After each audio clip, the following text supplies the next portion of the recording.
I have now. Sorry, everybody. So item number 3, the minutes of the meeting. To confirm the minutes of the meeting held on 13th of December 2023. I'm happy to propose those minutes. Councillor Ian Nellens, I'll second. Thank you very much indeed. Item number 4, public question time. There were 5 public questions. 1 has now been withdrawn. Tim Collard, who's the Assistant Director for Legal and Governance, will be reading all of the questions today. So if we can start with the first question by Mike Sargent. Thank you, Tim. Thank you. His question is this. How many complaints have been made by members of the public about the Council's planning function in each of the last 5 years? How many of these have been upheld, and how many are still outstanding or have been ignored? Why, when an official complaint lodged with the Council concerning the breaking of planning conditions, landscape and ecology plans accepted by the Council that are not factually correct, the Council signing off a lighting plan to protect bats, when stated in the lighting plan the company writing it were not informed of any wildlife on the development site, the breaking of planning conditions, all contained in written format, why did the Council choose to ignore these facts? Why, when it is their statutory duties under the NERC Act of 2006, do they ignore their responsibilities towards the ecology and the biodiversity of the development site that they are responsible to protect, also ignoring BS 5837-2012, BS 42020-2013, that are there to protect the ecology and, again, biodiversity of a development site? What is Shropshire Council's excuse? Thank you very much, Tim. To answer the question, Councillor Chris Schofield, Portfolio Holder for Planning and Regulatory Services. Thank you, Leader. Thank you for your question. There have been 413 complaints in the last 5 years, of which a number of these will be about the same site. The number upheld was 31, in addition to 21 being partially upheld. There are 6 currently outstanding. The Council takes its duties and legal responsibilities regarding ecology matters seriously. The particular case Mr Sargent refers to has been fully assessed by the Council, and the Council does not consider it has breached the NERC Act 2006. British standards are for applicants to comply with voluntarily. They are not legal requirements. Thank you. Thank you, Councillor Schofield. So the next question has been withdrawn. So moving on to the third question, which is from Dr. Jamie Russell. Tim? Thank you. In an article published in the Shropshire Star on the 28th of November 2023, Councillor Dan Morris was quoted as saying, "The Environment Agency has stated that any risk to the drinking water for the town would be minimal." This is inaccurate. In actual fact, the Environment Agency has repeatedly stated the opposite view in a series of letters in May, July and December 2023. For instance, in the letter to the Council dated the 12th of December 2023, the agency states, "There is a significant risk of impact upon the water supply at this location based on the route and design the applicant has chosen to pursue." At no point does the letter use the word minimal. I note that the Environment Agency recently said that it believes its views as a statutory government body have been misrepresented by the Council. In light of that, does Councillor Morris believe he misrepresented the agency's views in November when he said the EA has stated that any risk to the drinking water would be minimal? If he believes his statement is accurate, please can he provide evidence of where and when the EA said this? If he did misrepresent their views, please can he apologise and correct the public record? Thank you, Tim. Providing the answer, Councillor Dan Morris, Planning Portfolio Holder for Highways. Thank you, Dr. Russell, for your question. The Council, as local planning authority, recommended to committee in October 23 approval of the North West Relief Road application, subject to satisfactory Section 106 agreements and planning conditions. In doing so, It has taken this view, supported by independent external review of the planning responses by all statutory bodies, including the Environment Agency and Severn Trent Water Limited.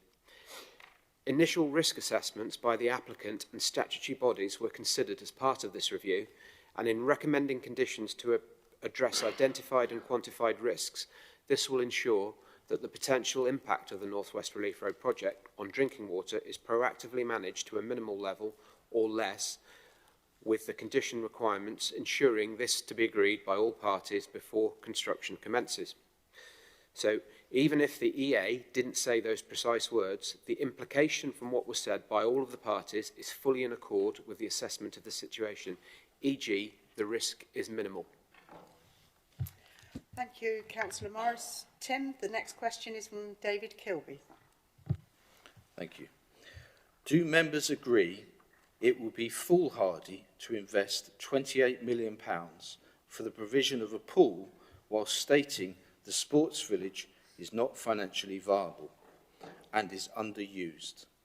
Before investing £28 million of public funds at the village, do Shropshire Council need to determine the reasons for these failures to see if there has been a history of poor governance, management and maintenance at the quarry and sports village?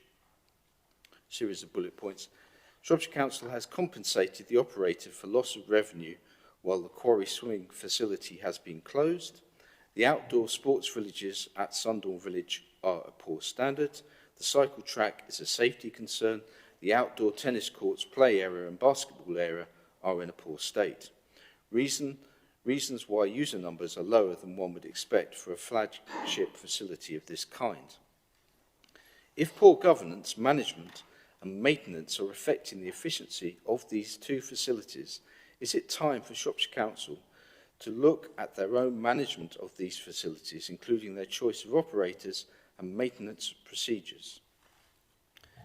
SPFA believe Shropshire Council should explore a dual-use facility with alternative partners, an alternative site and a different operating model based at Millbrace Priory School sites. SPFA believe that whilst there is a proven need to replace the existing quarry pool, there is not a proven need to spend large amounts of money, brackets approximately 10 million, on fitness facilities.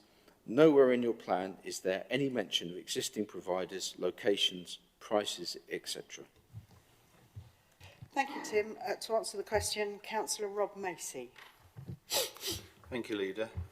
In terms of the first part of the question, asking about should we be investing the 28 million, no, the report identifies and addresses the points around viability and the usage within the report. In terms of the part of the question that talked about governance, management and so on at the Quarry and Sports Village, the Council lays out its reasons for investment within the report. Obviously, these take into account the current contractual arrangements and has every confidence in the operator. And the third part of the question was, should we be looking at different management of the facilities? And the Shrewsbury Sports Village forms part of a wider contract that will be re-tendered at the end of the current contract period in 2027. Thank you, Councillor Macy. And finally, the question from Frank Oldacre, Tim. Thank you. His question is this. In an exchange of emails between the case officer and Severn Trent last December about planning conditions to be attached to the planning permission for the North West Relief Road, the case officer used the expression, time is of the essence. This expression implies there is a legal justification behind not taking whatever time is necessary to ensure that everything possible is done to ensure the safety of our water supplies. To make rushing to determination of the application more important is completely unacceptable.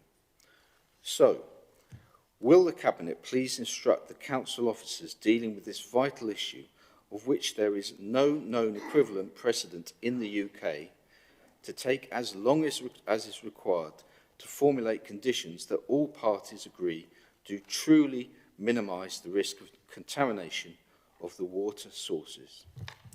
Thank you, Tim. The answer will be provided by Councillor Chris Schofield. Thank you, Leader, and thank you for your question. The term used by the case officer is to ensure that officers have all the information relating to conditions as soon as possible so that they can understand whether they are outstanding matters that require further discussion with consultees. Major applications such as the EIA development are required by government to be determined within 16 weeks. This application has been with the local planning authority for 3 years to be determined, which demonstrates that full consideration has been given to all environmental matters. It most certainly has not been rushed. Thank you, Leader. Thank you, Councillor Schofield. That takes us to the end of the public questions. Now moving on to the member questions. We have one member question, which is from Councillor Julia Buckley. Julia. Thank you, Chair. Councillor Julia Buckley for Bridge North West and Tasley, and I'm leader of the Labour Group. My question refers to the Sports Village Transformation Report. The Sports Village Transformation Report refers to a feasibility which proves the dual site option is, quote, unaffordable.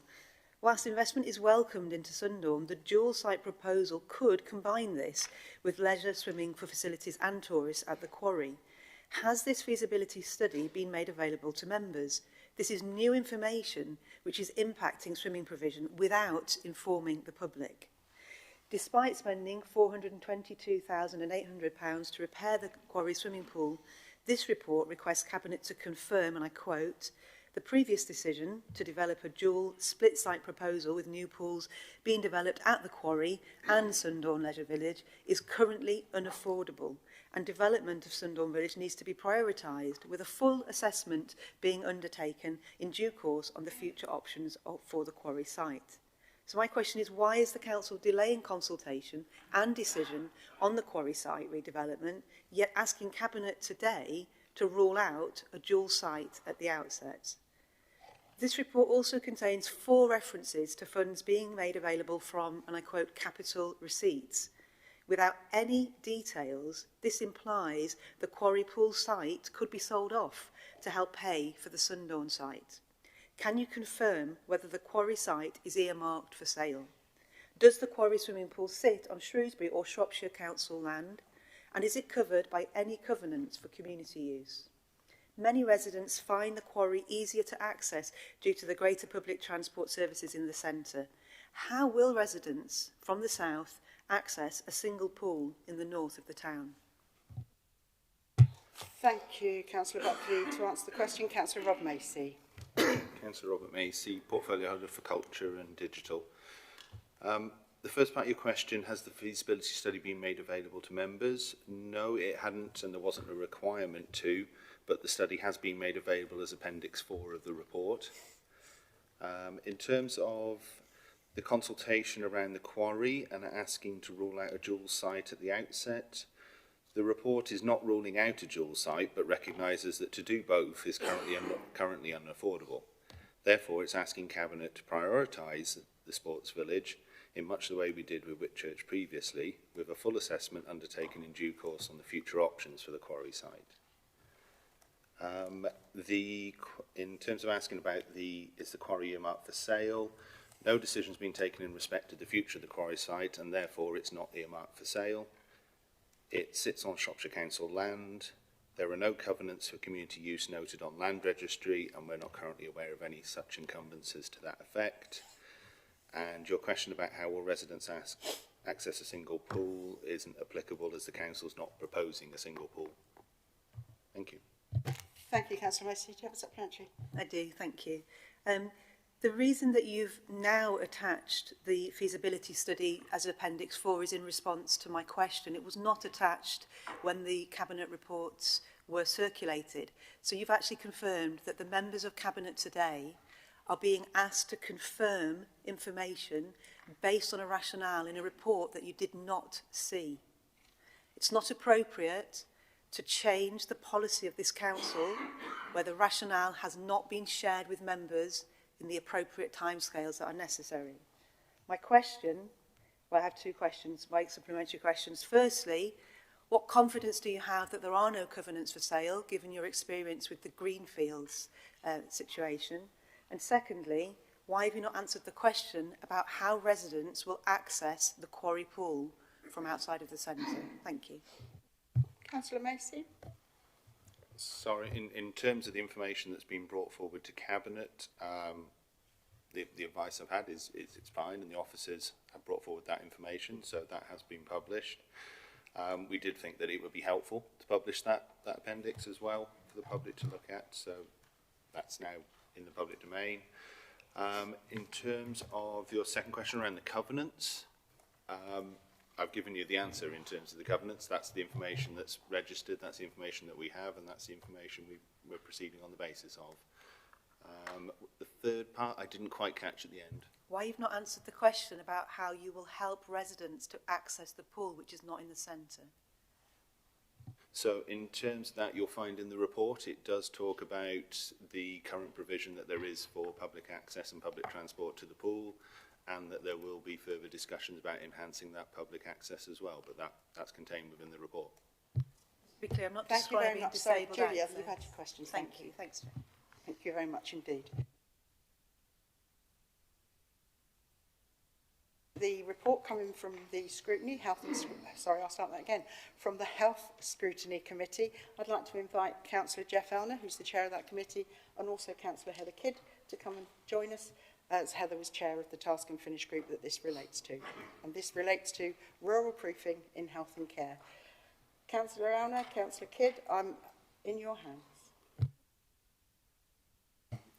Thank you. Good morning, everybody. And I hope most of you have seen this report and read it and understood it. It is a very detailed report and very meaningful, with some very good recommendations that we really beseech you, that we really want you to follow those recommendations and adopt them for the benefit of everybody in the rural areas of Shropshire. Right. I'm pleased to be able to present to you the report of the Rural Proofing in Health and Care Task and Finish Group of the Health Overview and Scrutiny Committee, which was chaired by Councillor Heather Kidd.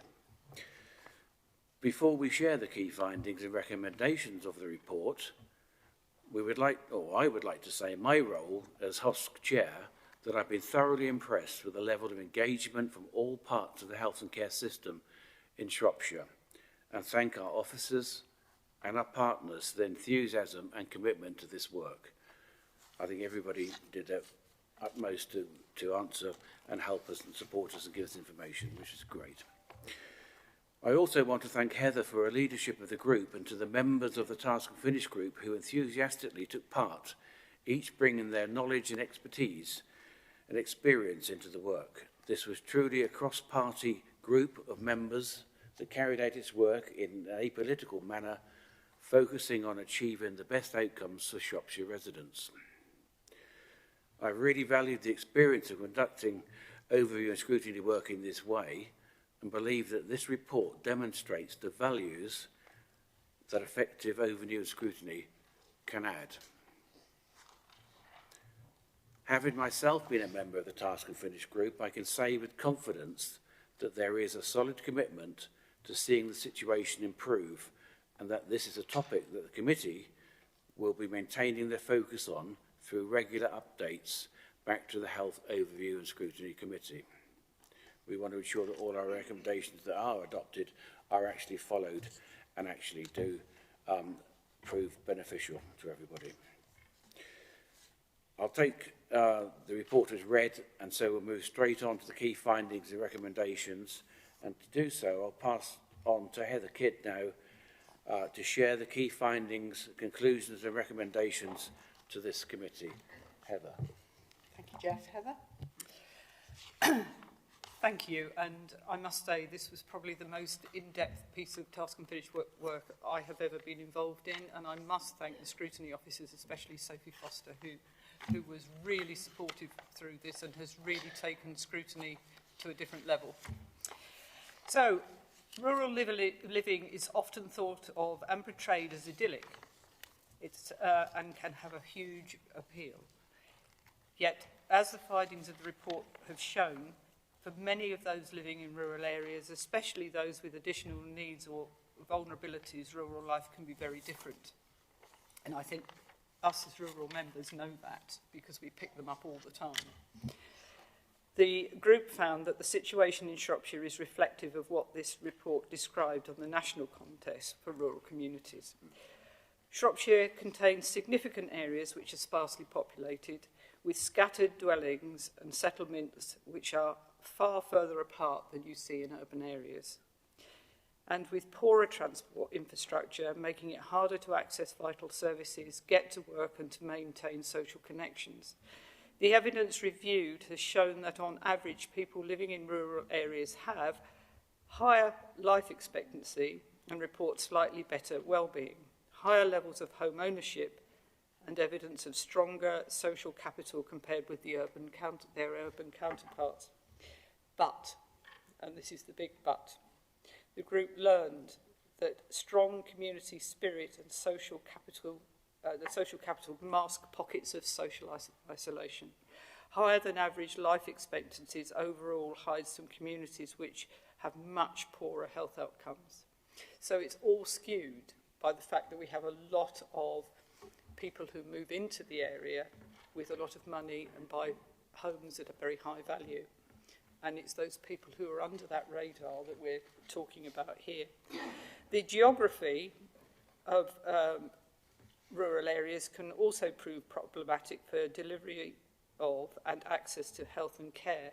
And if you just think about the long distances there can be between properties, but also in very hilly areas such as the south, actually the communications between those is significantly difficult and certainly is a real pull on the care system, as we saw. The Task and Finish group sessions have identified a range of issues and challenges, as well as potential solutions and possible action areas for rural proofing of health and care services. Those identified were the geography, provision, demography, transport, digital connectivity, which is a biggie, recruitment and retention, system working, mental health, roles of members, the ESHIA, and don't ask me to remember what each of those letters mean, because I won't just now, rural proofing for the health toolkit.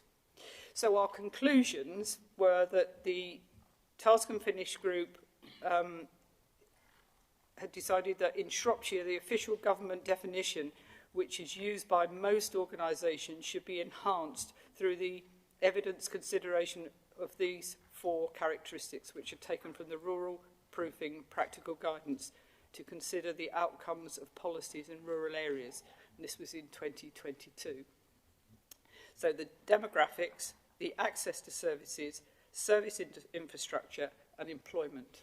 All of those things are really important, and I'm sure that Cecilia will be able to back those things up from the Rural Services Network. The group found that these 4 areas were comprehensively addressed within the Rural Proofing for Health Toolkit, which was Appendix 2 in the report you have. The Task and Finish group have agreed to adopt the definition of rural proofing from the Rural Proofing for Health Toolkit, Appendix 2. The group agreed that the rural proofing should start at the earliest possible stages of policy development and strategic planning and continue beyond policy evaluation to be included in every development or significant change to policy, planning or service delivery. The group agreed that the use of the Rural Proofing for Health Toolkit be recommended to all partners of Shropshire's health and care system. And that will be a challenge, but it needs to be there because of our funding difficulties and so on. But it is really vitally important.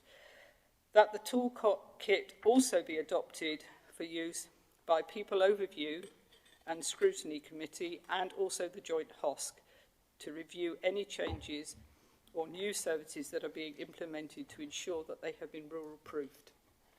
So it needs to be built into all those papers so that they've actually considered it, and not just a line. It does need to be considered properly. So, our recommendations.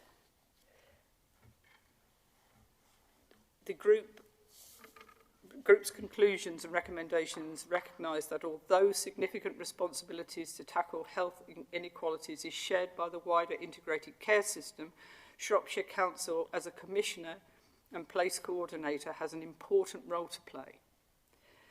This is through coordinating and leading the way in identifying the challenges facing different areas, building local capacity, embracing co-production and community delivery, and devolving power and resources to communities and neighbourhoods. The Health Overview and Scrutiny Committee agreed unanimously to adopt the Rural Proofing for Health Toolkit as part of our own overview and scrutiny. I think it's quite interesting. This is the first piece of task and finish group work, scrutiny work, that's ever been done on the RSN's toolkit. So actually we're a leader in this. So your decision today is quite vitally important in many ways. Very much so. Right, now I've lost my place because I've ad-libbed. Review on right. So we need to put that into process to act as a framework to support us in maintaining a robust view on the needs of local rural populations when we review strategies, initiatives and service delivery plans. And this report is being presented to People Overview and Scrutiny on the 24th of the 1st this year to recommend that they do the same. The group also believes there exists the opportunity that the Rural Proofing for Health Toolkit be recommended at a regional level for use by its partners,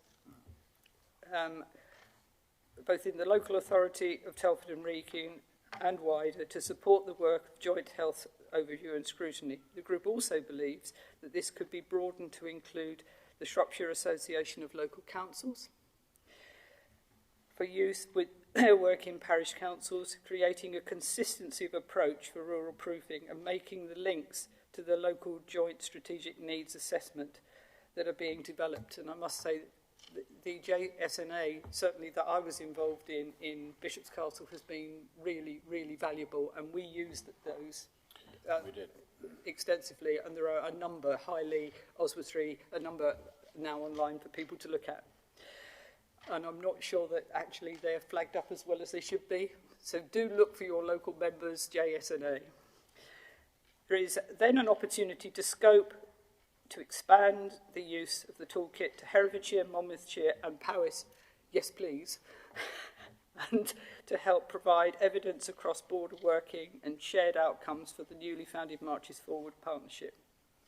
The formal adoption of the toolkit could be stated as part of the Memorandum of Understanding by all the authorities, and I know that's already been signed, but it may need to be an addition. Helping to embed the rural proofing of health and care, contributing towards a greater shared understanding of the opportunities and challenges of delivering health and care services to rural communities.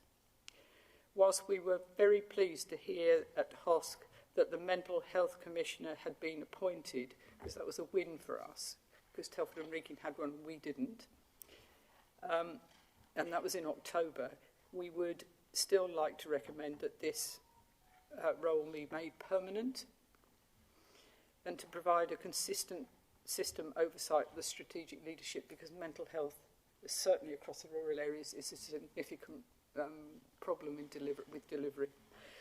Please be aware that the recommendations are currently ordered chronologically and have an equal weighting, and that this may be something which you wish to change the priorities of and those you feel are most important.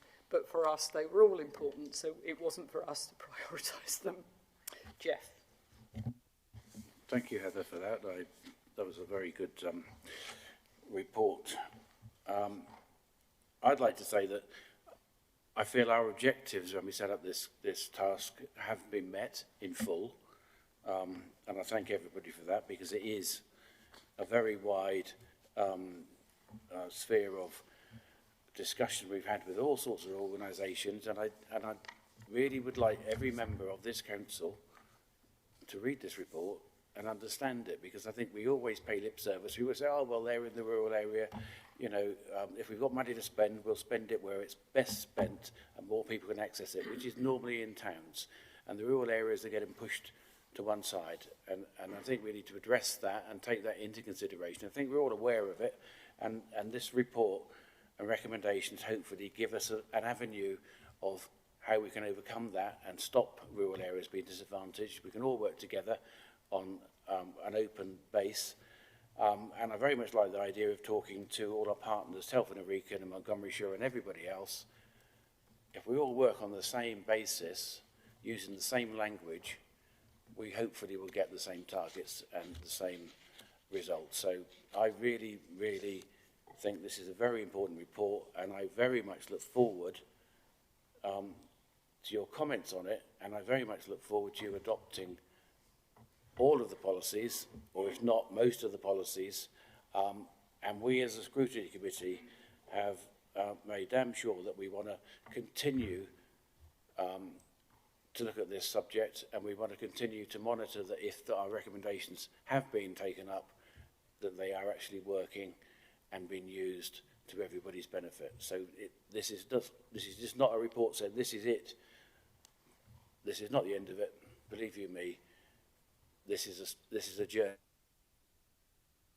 Make sure that we get to the final chapter with some success. So thank you for allowing us to present this report today, and I really do hope you take it on board. Thank you very much.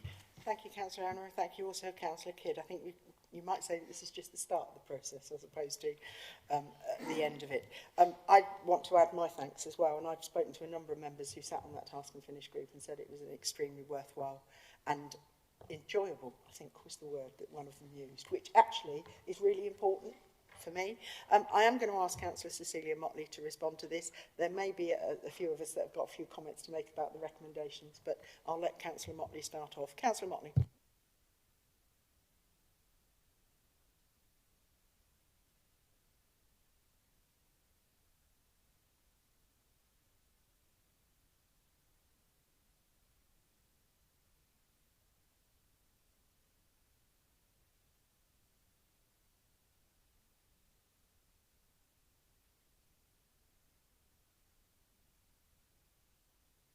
Health and Care, of which Rural Services Network was a founding member.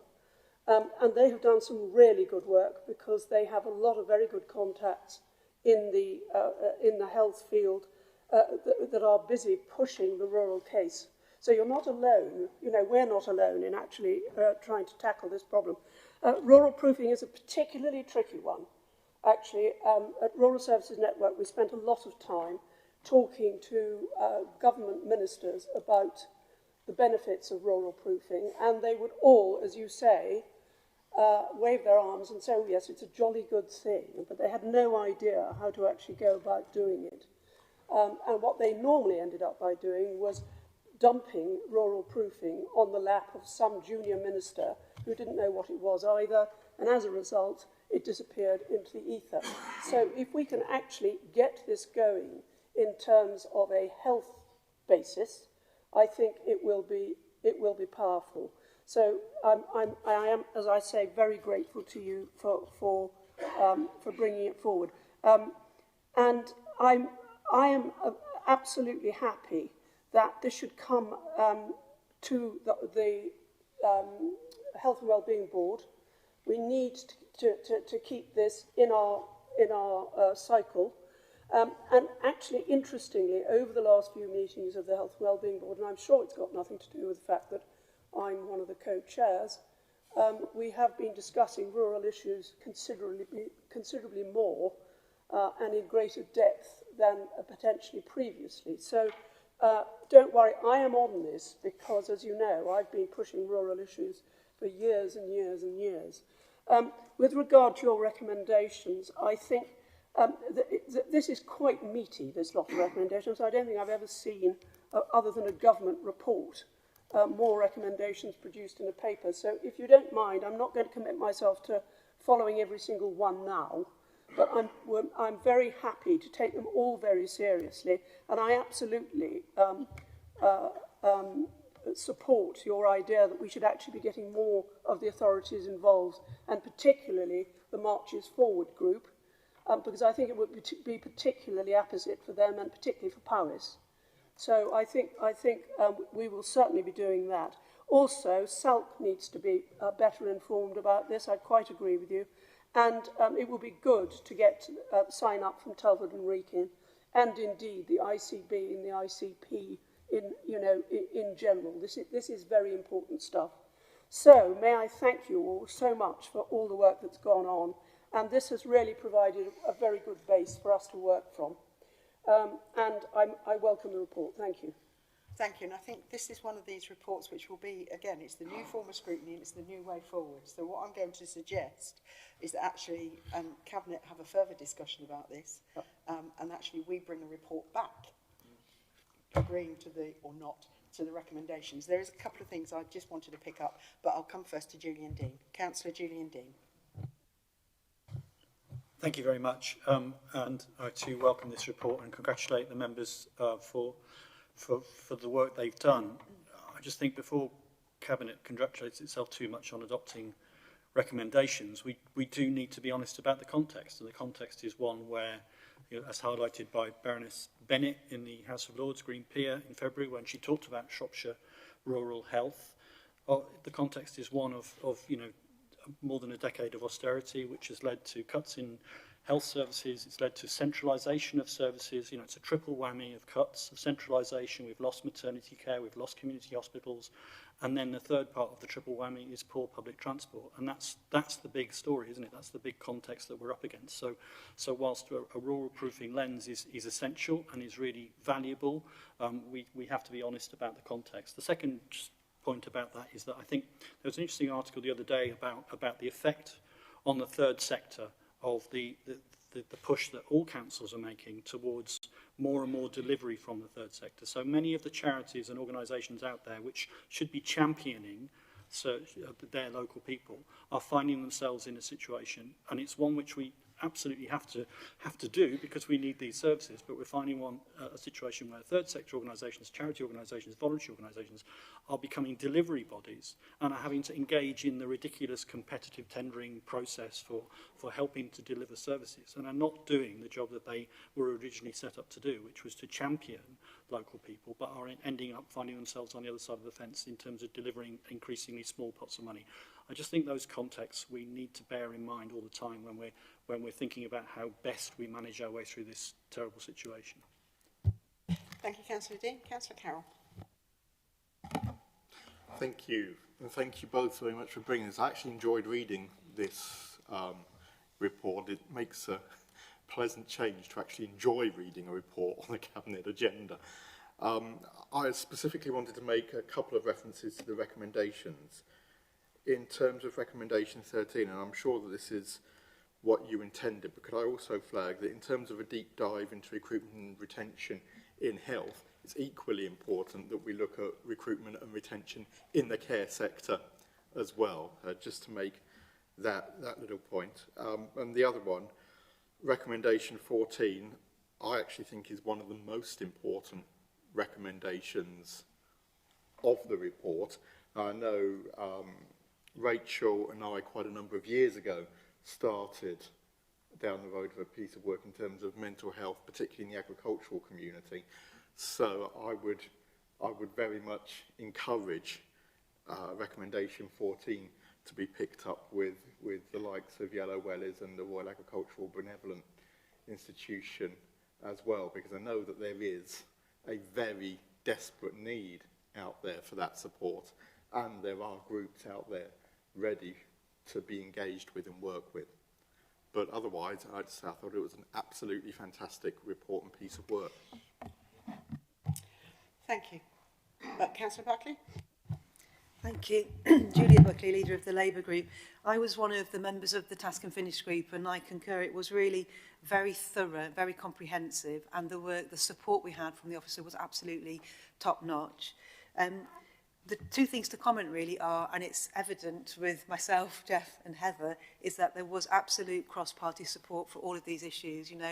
The issues were really more about where the problem was, not what political colour. And that's really the whole advantage of scrutiny, isn't it? That we set aside political parties and we look together at what the problems are and what alternative solutions there are. So this is a really good example of how scrutiny can be done well.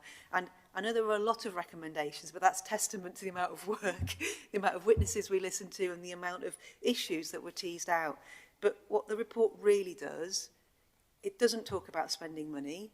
It talks about joining dots. It talks about the gaps between different organisations working really hard, but not always joining up. I mean, the discussion around community transport, physical transport is so important if you're trying to access rural services, but somebody whose job is to deliver health isn't thinking about transport.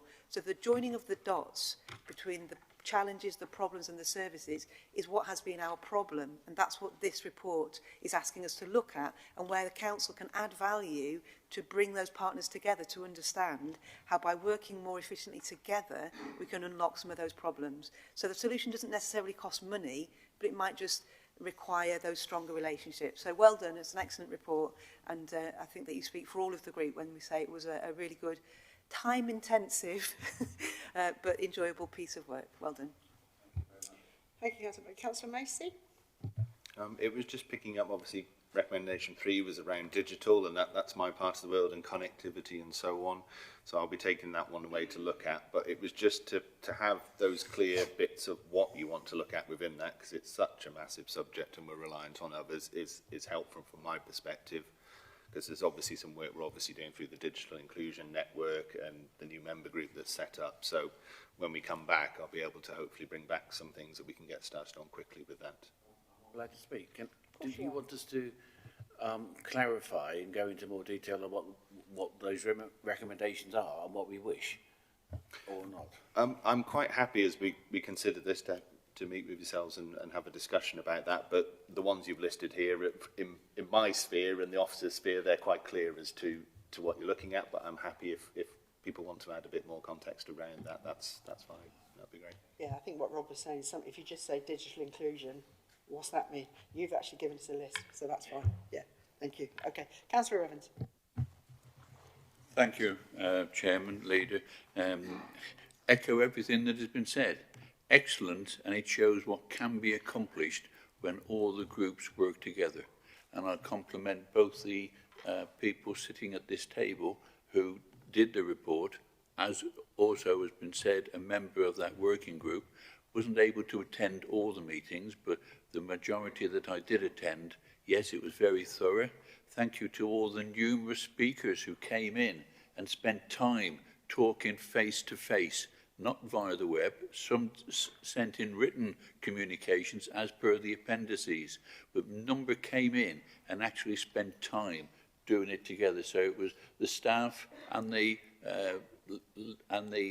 league chairman doing it is good. But I might have missed it, but can I confirm that the Cabinet will take it on board, and also those parts and recommendations which are not Shropshire councils will be sent on to the appropriate bodies, and they asked to come back to the council with their views, because it is a comprehensive one. It does need to be followed, and I echo Councillor Motley's one that it is an example that maybe other authorities may want to make use of. So thank you very much. Yeah, I would fully expect to come back to the next meeting with the answers to all of these, because I just wanted to put some more, I suppose, explanation behind some of them. Just picking up on your point, Councillor Evans, about some of the areas. One of the things I was going to say is that actually I wonder if Joint HOSC is the best place to try and get Telford and Wrekin to actually take this on board. I think it's better coming from Joint HOSC than it is from a letter. It's going, fine. So that's that bit sorted. But I am equally happy to take that. In fact, I've got a meeting Tuesday, I think it is, with my counterpart in Monmouth. But I'm equally happy to recommend and have a discussion. And don't worry about the Memorandum of Understanding already been signed, because the Memorandum of Understanding says we will work together where it works. This is absolutely one of those items. So I will do that. The point I was trying to make, Councillor Evans, was that when we talked about rejigging scrutiny, one of the things we said was about the scrutiny reports coming back to Cabinet and then Cabinet coming back to you so that you know exactly how, not just yes, but how we're planning to do it.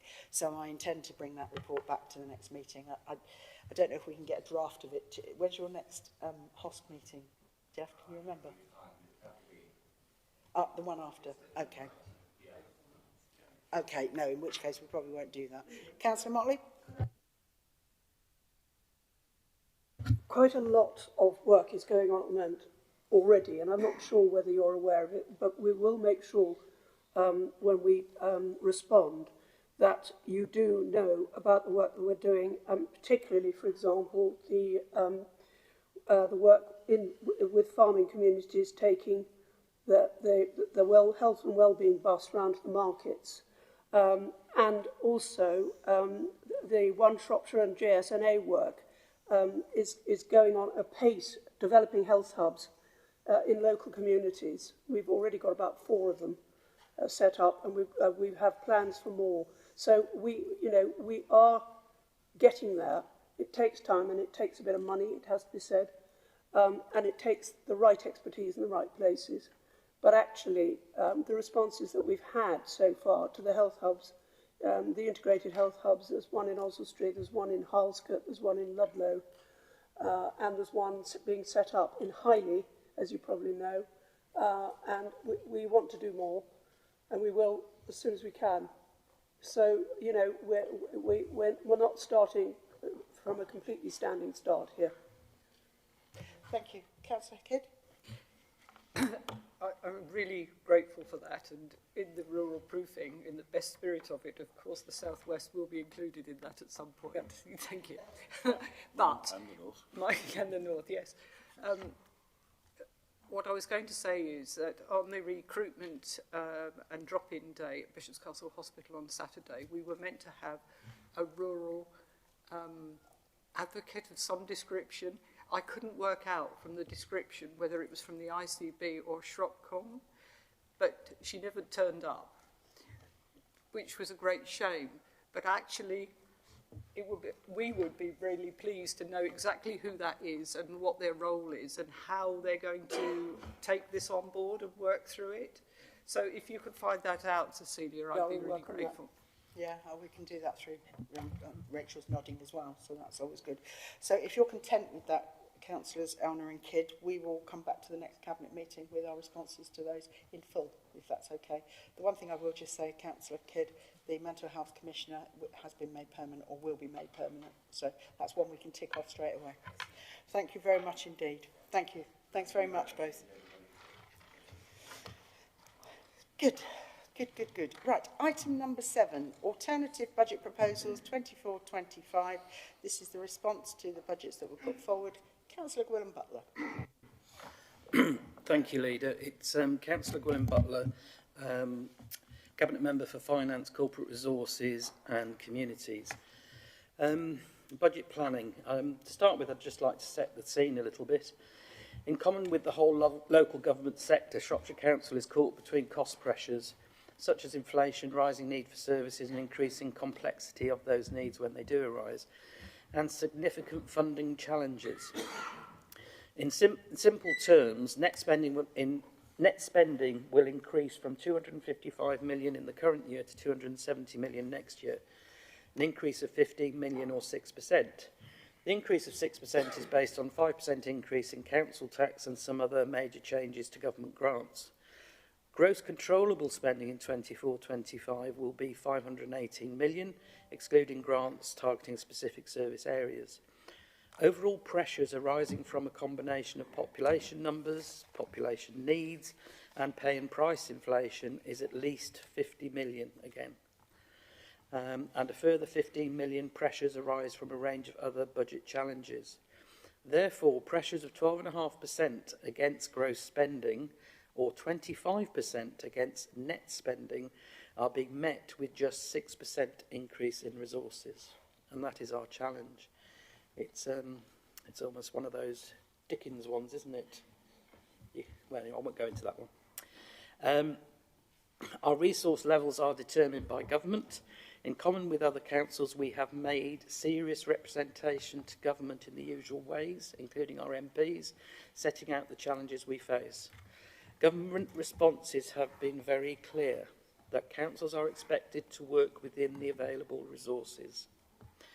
It is vital, therefore, that we make the best possible use of the available resources. We must be up to date in our processes and practices and become modern.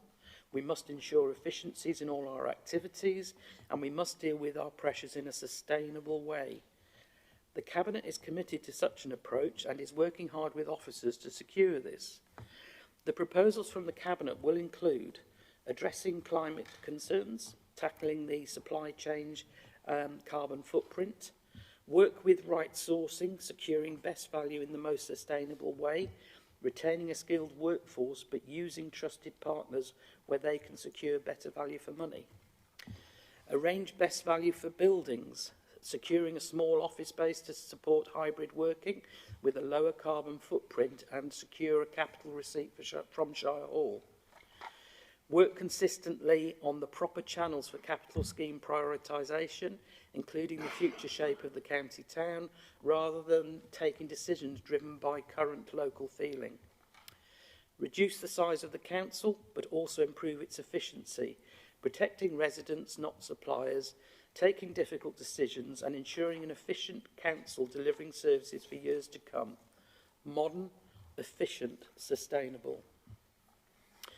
The alternative budget proposals were brought forward in line with the September 22 decision of full council and repeat the process from last year. Despite being invited to set out proposals as if they were the controlling group of the council, the responses did not properly grasp the challenge being faced. Proposals from the Green Party were welcomed. There was one proposal to move to a carbon neutral supply chain. Evidence indicates that this could lead to a cost reduction of up to 10%. This proposal, along with other contract and procurement spending reduction measures, is something that we will consider further. The Liberal Democrats focus principally on a range of smaller proposals, taking the view that the Cabinet is already working on the key challenges. To address the published deficit as at October 23 of 23.6 million, they propose that this should be addressed through the use of reserves.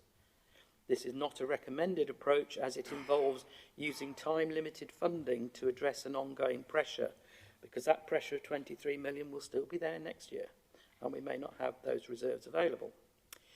The Labour proposals focused on a number of insourcing. The proposal was that employing staff directly would enable better terms and conditions to be offered. That includes 17% pension contributions, reducing agency costs and improving performance. However, current best practice in the sector is clear that a blend of directly employed and subcontracted activity enables a council to secure value for money in both commercially contracted operations and through directly employed staff. While some benefit arising from reduced agency spend could arise, it is difficult to identify what this would be, making the budget estimate less certain. Further, many posts needed for local government activities are difficult to recruit to, not due to terms and conditions, but due to the current position of the labour market and the lack of people involved. It was also suggested that the cost of agency staff was frequently inflated by the agency themselves in order to maximise profit.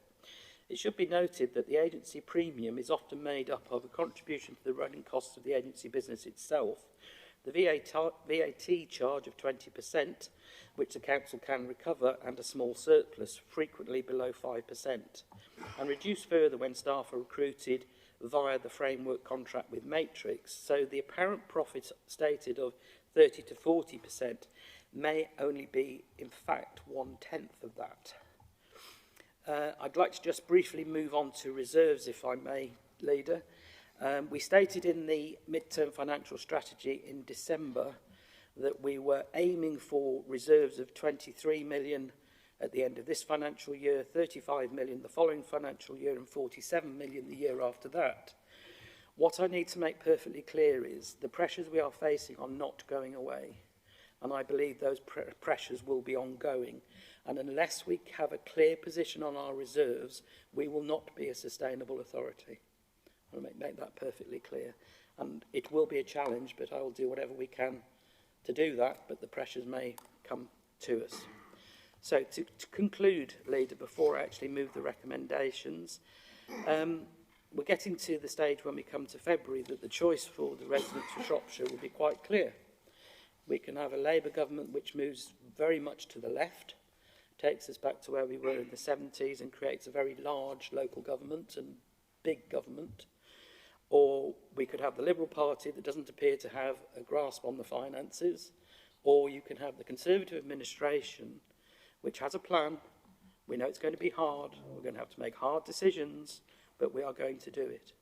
And we will move forward for the benefit of the residents of Shropshire. Leader, I move the recommendations as set out in 3.1. Thank you.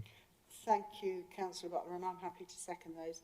I was going to bring Councillor Wilding because these proposals were discussed at length at the Task and Finish group, but she seems to have disappeared now, so I can't bring her in on that. Just to say that there was a full and frank discussion of these proposals. Most of Cabinet were, well, in fact, all of Cabinet were either in the room or on screen for these. I made the point at the time that I was, I suppose, disappointed in the alternative budgets, but you know they are what they are. We have agreed as Cabinet and at group actually to accept the suggestions from the Green Party, and I welcomed their involvement in that. So as I said, I'm happy to second.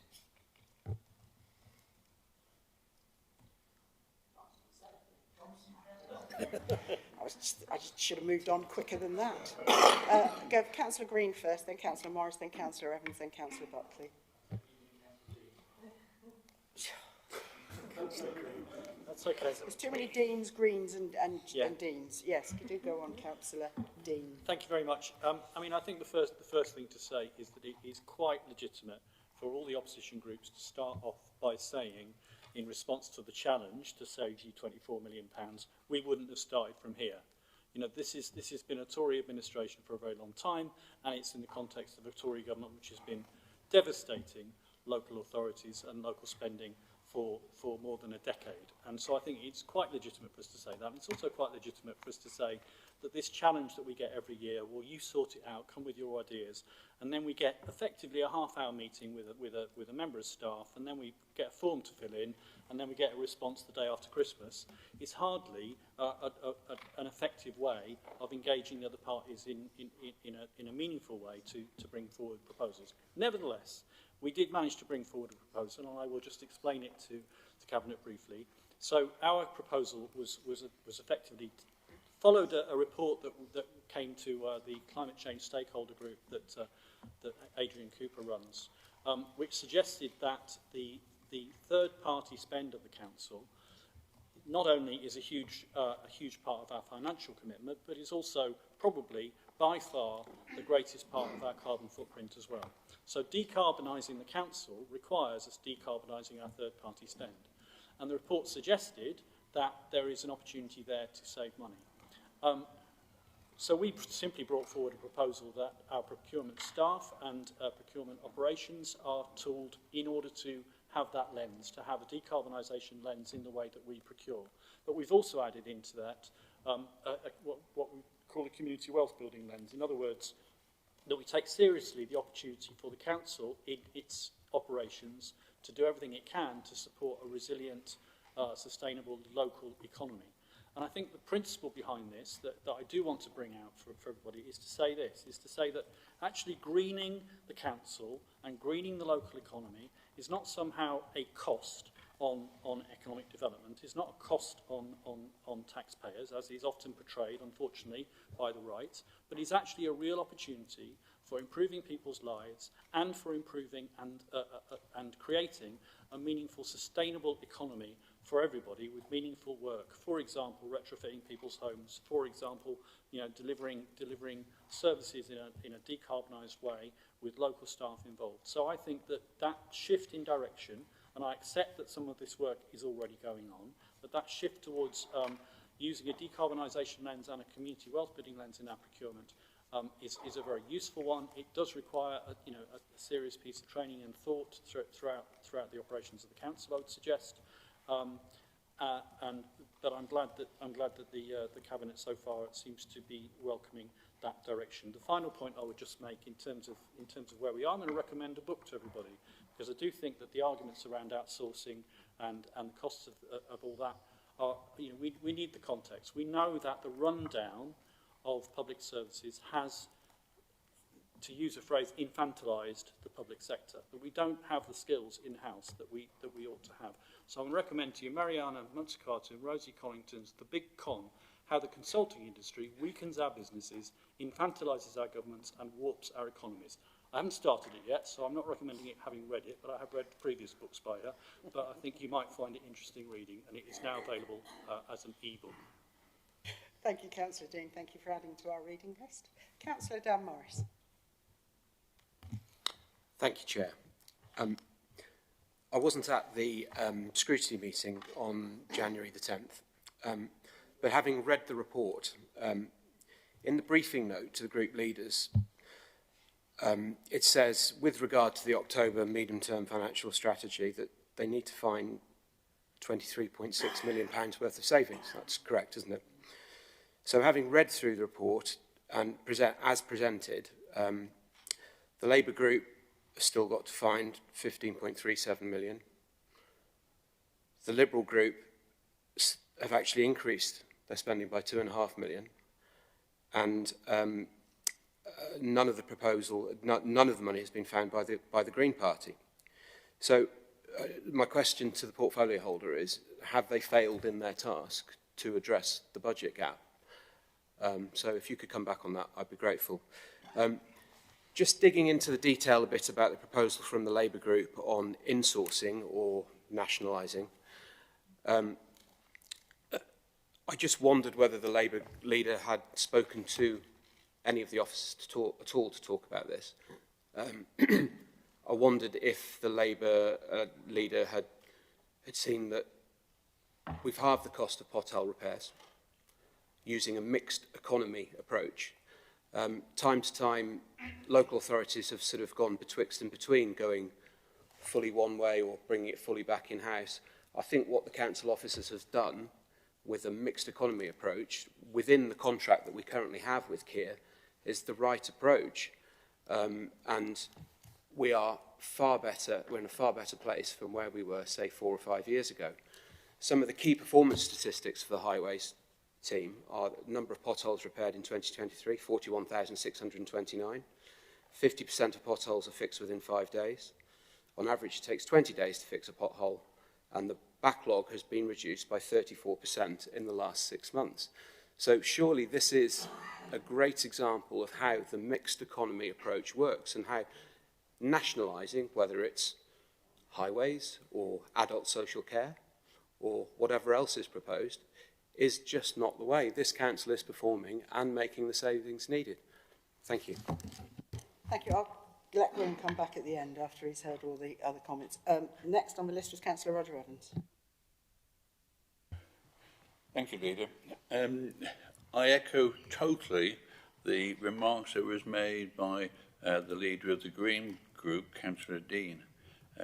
One can produce a budget if one has all the information. A half an hour discussion in November, and according to the reports, the template should have come back on the 16th of December. I received the report back on the 22nd of December, after everybody had left this building ready for their Christmas holidays. Information, information, information. If one has it, one can draw up an alternative budget. If one doesn't, it's very, very hard.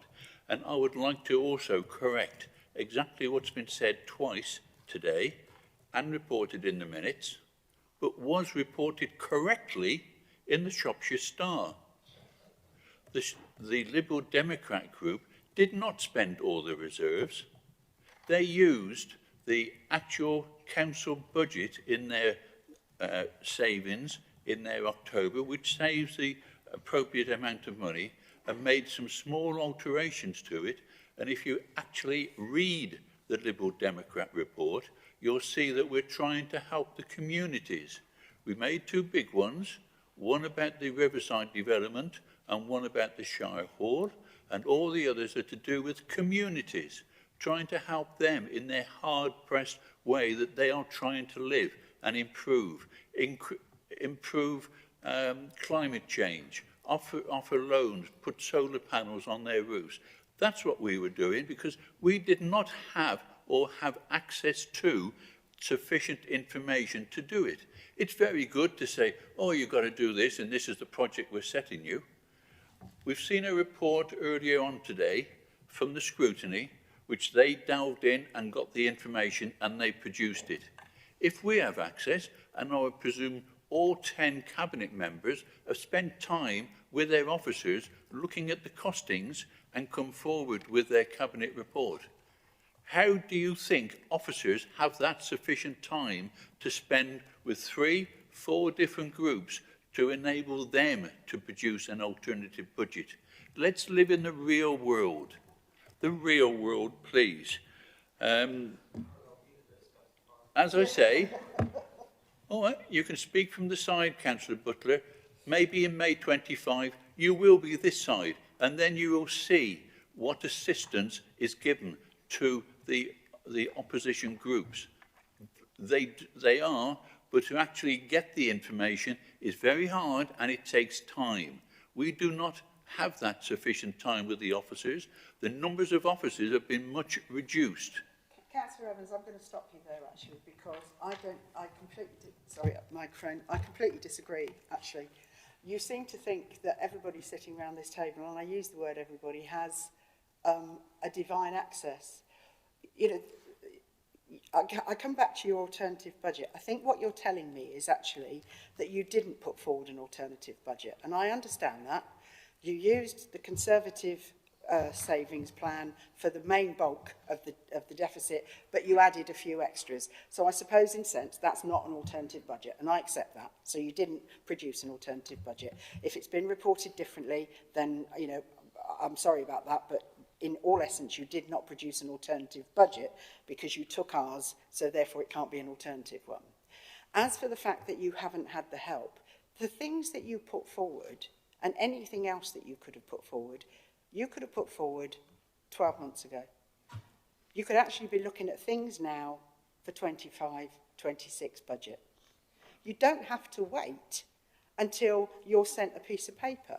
You knew how much you needed to save in October, I accept that. But you know there was going to be a deficit. If you didn't know there was going to be a deficit, that's even more worrying. But you could have put forward your ideas and asked the officers for assistance around those ideas prior to that. But none of you did, and that's what I don't accept, is that you say you're not getting the help from the officers. I think you've had a lot of help from the officers. You know, in other councils, I know for a fact that when the opposition groups do alternative budgets, they don't have access to the officers at all. So I completely and utterly disagree with you on that fact. Councillor Buckley. Thank you, Leader. Julia Buckley, Leader of the Labour Group. Labour's alternative budget proposes 15 different proposals. And if I could invite Councillor Dan Morris just to turn the page, you'll see our proposals have been split across 2 appendices. When you combine them, it combines to a balanced budget. You'll find the missing... I just jump in and clarify there, Councillor Morris, for your benefit. The second part of the Labour budget, which allegedly brings it to a balance, were not checked by the officers because they came in too late. Thank you. And the other comment, really, which perhaps explains why Councillor Morris didn't find that, is that our proposals were not actually published with this report. And we must log that that's not really acceptable. All the other reports on this Cabinet agenda have the other documents attached, and ours would not. They were embedded. You had to follow a link through the report. So I'd like to log that and obviously request that at full council in February, the actual proposals be put forward, not just the officers' views about them. So I completely agree with you. Labour, our proposals are all about a single theme. They're about insourcing services, so bringing an end to this contracting out culture. When we look at the budget, we started by looking at the largest ticket items. What are the largest bills that this council has to pay? And those largest bills, 78% of this council's budget is currently going to commercial providers who make a profit. As taxpayers' money going to people who make a profit from our services.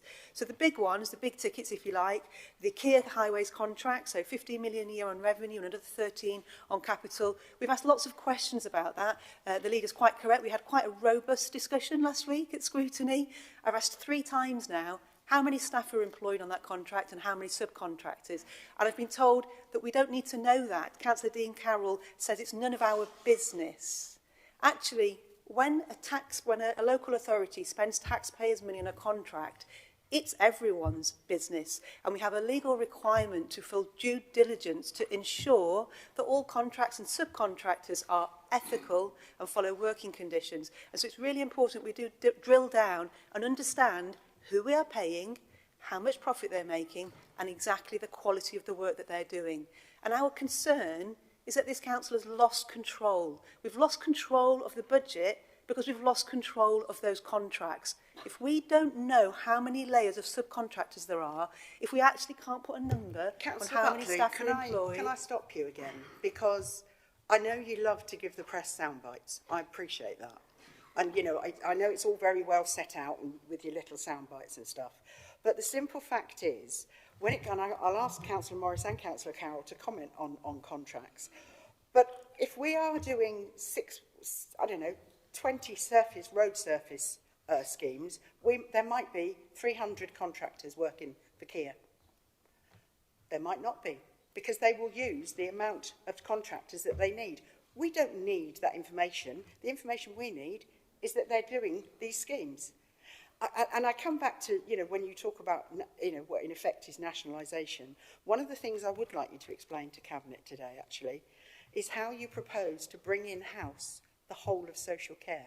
I'd love to. That's exactly what I want to discuss. Well, I'm not going to give you a huge amount of time. Okay, I'll get straight to it. Right. So, just very quickly, the reason we need to know the number of people who do these jobs is because we need to be able to put a cost on how much it would cost the council to employ them directly. That's why we need to be quite precise about it. Social care is a really key area. It's the biggest eye-watering bill of this council.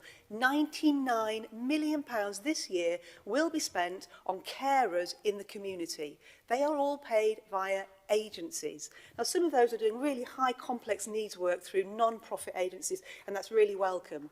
But a large portion of our elderly residents living in rural areas are being visited at home by care agencies. This authority is paying £23 an hour. They are being paid the minimum wage at £11.14. Now, you've just told me that the private companies make a very low profit of around 10 to 20%. My maths tell me that that profit margin is 100%. But here's the real problem. When agencies are organising care, it's not done by geography. We've heard today the biggest problem in Shropshire is our rurality, people living in Clee Hill and Ditton Priors and Upper Hill. If care is organised through commercial agencies who are based in Wolverhampton and Birmingham and Telford, they are having to pay people to travel.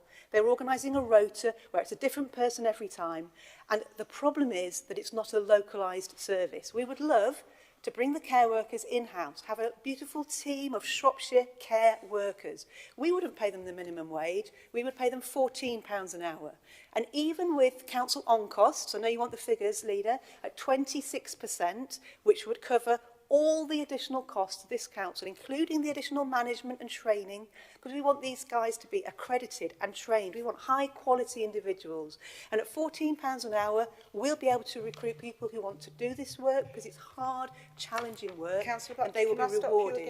That will save £11 million a year, and families can choose local carers who live locally. So we are moving it from a transaction to a relationship with individuals. I'm going to stop you now, because frankly, you are dealing, it is inflammatory, and you are also dealing in utter fantasy.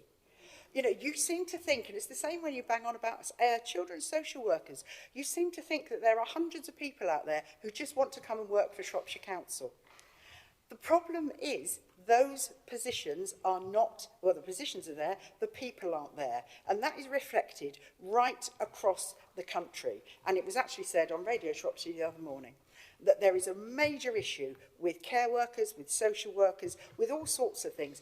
You're going to bring them in-house, not have any of the agencies working, and I don't like necessarily the word agencies for a lot of the companies that deal with care, because they are actually care companies, not agencies.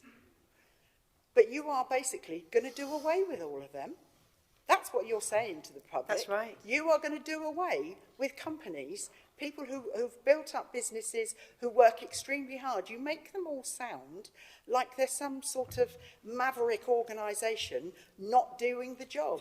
As somebody who actually benefits from that, I can guarantee you that is not the case. Your idea of nationalising social care is frankly laughable. And please don't think that it would save us money, because it absolutely would not. Because we would end up having to employ agency staff to cover those posts that you think are just going to be filled magically. Councillor Carroll. May I just finish my final sentence? No, Councillor Carroll. Thank you very much, Leader. I may let you back in. A couple of things. Firstly, I'd like to extend a huge thank you to Councillor Evans for his sterling endorsement of the Conservative budget proposals for the coming year by saying that he intends to adopt them and just make some minor additions on top of that. So thank you very much, Roger. I'm sure that there could be no greater endorsement than from the Leader of the Opposition. But I would like to come on to a couple of the additional changes you would like to make on top of our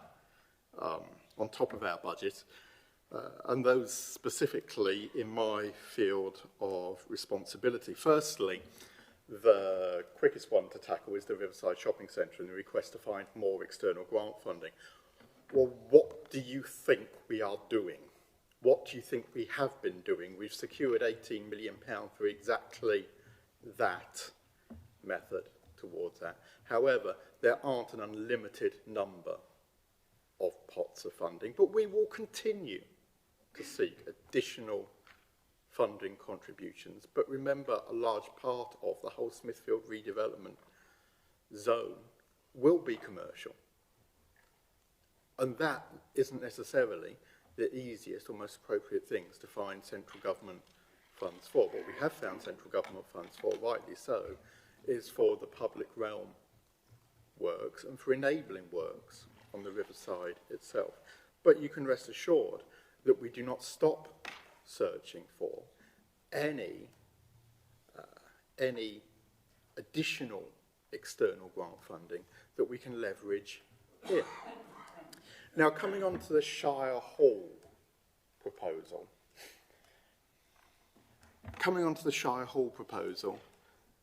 The report, and I do have the amendments you've made to the budget in front of me. The Shirehall proposal is to refurbish Shirehall and fund that by the sale of the multi-agency hub site within the Smithfield development zone. Now, I notice a few issues with that in that I can't quite work out what this 1 million of revenue and 2 million of capital refers to. I can only assume that you recognise that it will cost an extra £1 million a year, whether we put the figure more at about £700,000 a year to remain at Shirehall rather than relocate. But it's the £2 million of capital that confuses me the most. I can only assume that that is related to a bunkum figure of £3 to £5 million that was issued by a pressure group in relation to the costs of refurbishing Shirehall. And that was fairly immediately discredited as having no foundation in reality. What the actual figures are and have been for refurbishment of Shirehall, if we want to refurbish the interiors of Shirehall, several years ago, that was quoted at £25 million. Now, we haven't done a huge amount of work, understandably, as it's not our intention on remaining here, but baseline construction cost inflation would now put that figure at between £30 and £40 million. What that also doesn't take into account is the external work. So we're talking double glazing, we're talking cladding, we're talking boiler replacement. We're also talking the large amount of capital expenditure necessary for fire safety works to reopen the 4th and 5th floors.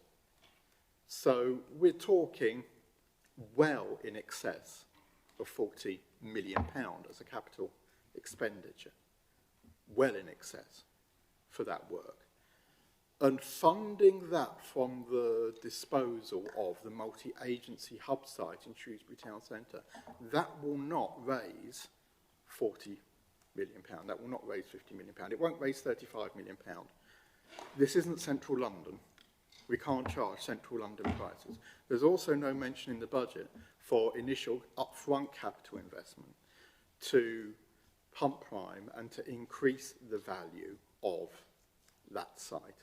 But even if we were to give full planning permission for something, even if we were to do the infrastructure and groundworks for that thing, we still would not be returning £40 million plus to fund the refurbishment works that you're saying that you will fund from that disposal. So your budget doesn't add up. Secondly, I'd just like to come on to the Labour alternative budget and address a couple of fundamental problems in there. So when we use contractors in a highway sense, they don't just contract for us. They contract for a huge number of other local authorities. So there was a point at which I was doing Councillor Morris's portfolio, at which we as a council could not have purchased the materials for a road resurfacing programme at the cost at which Kia could deliver the whole programme, because they have economies of scale that we can never match. That is where the saving to the public purse comes in. And the profit margins in that highways contractor industry are between the 3 and 5%. I don't want you to give any, and I know you're laughing and you're shaking your head, and you quoted an absolute fantastical figure last week at scrutiny. But the reality and the truth is that the profit margins in that industry are between 3 and 5%. And you can dislike that figure all you like because it doesn't fit your political narrative, but that is the truth of the figure. And you can laugh and you can ask your researchers to provide you with some more information whilst we're talking, but it won't come up with anything more factual than what the current state of that market is. In terms of the social care market, your intention to nationalise the whole of the social care market, I really don't think that you have thought this through. Firstly, you intend to break, I assume, contracts we have with care companies providing care. Where in these figures, is this in your £89 million, or is this additional, the cost of breaking contracts with care companies that we have to be providing the care? Secondly, what about staff who don't want to go into local government pay? There are plenty of staff who like the flexibility. Why are you laughing, Councillor Buckley? Do you find this amusing? You're still laughing. I would suggest that you get a control of yourself and make a more professional effort in Cabinet. This is being broadcast to our taxpayers. What about the members of care staff who actually enjoy the freedom of working in an agency setting and don't want to be beholden to local government contracts? You say you've included within your figures the overheads for council provision of those services. Have you also included those figures for the differential in pension contributions that are needed? Excellent. I'm very glad you've done that because you seem to have forgotten everything else.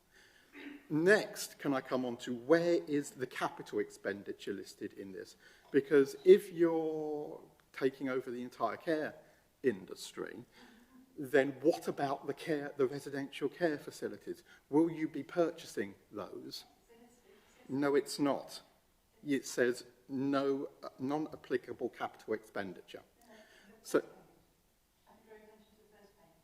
I am reading your budget proposal. It says non-applicable for capital expenditure. Are you going to be compensating the companies whose businesses you are decimating? You're shaking your head. I assume that you won't be compensating those businesses that you will be decimating. Those local businesses,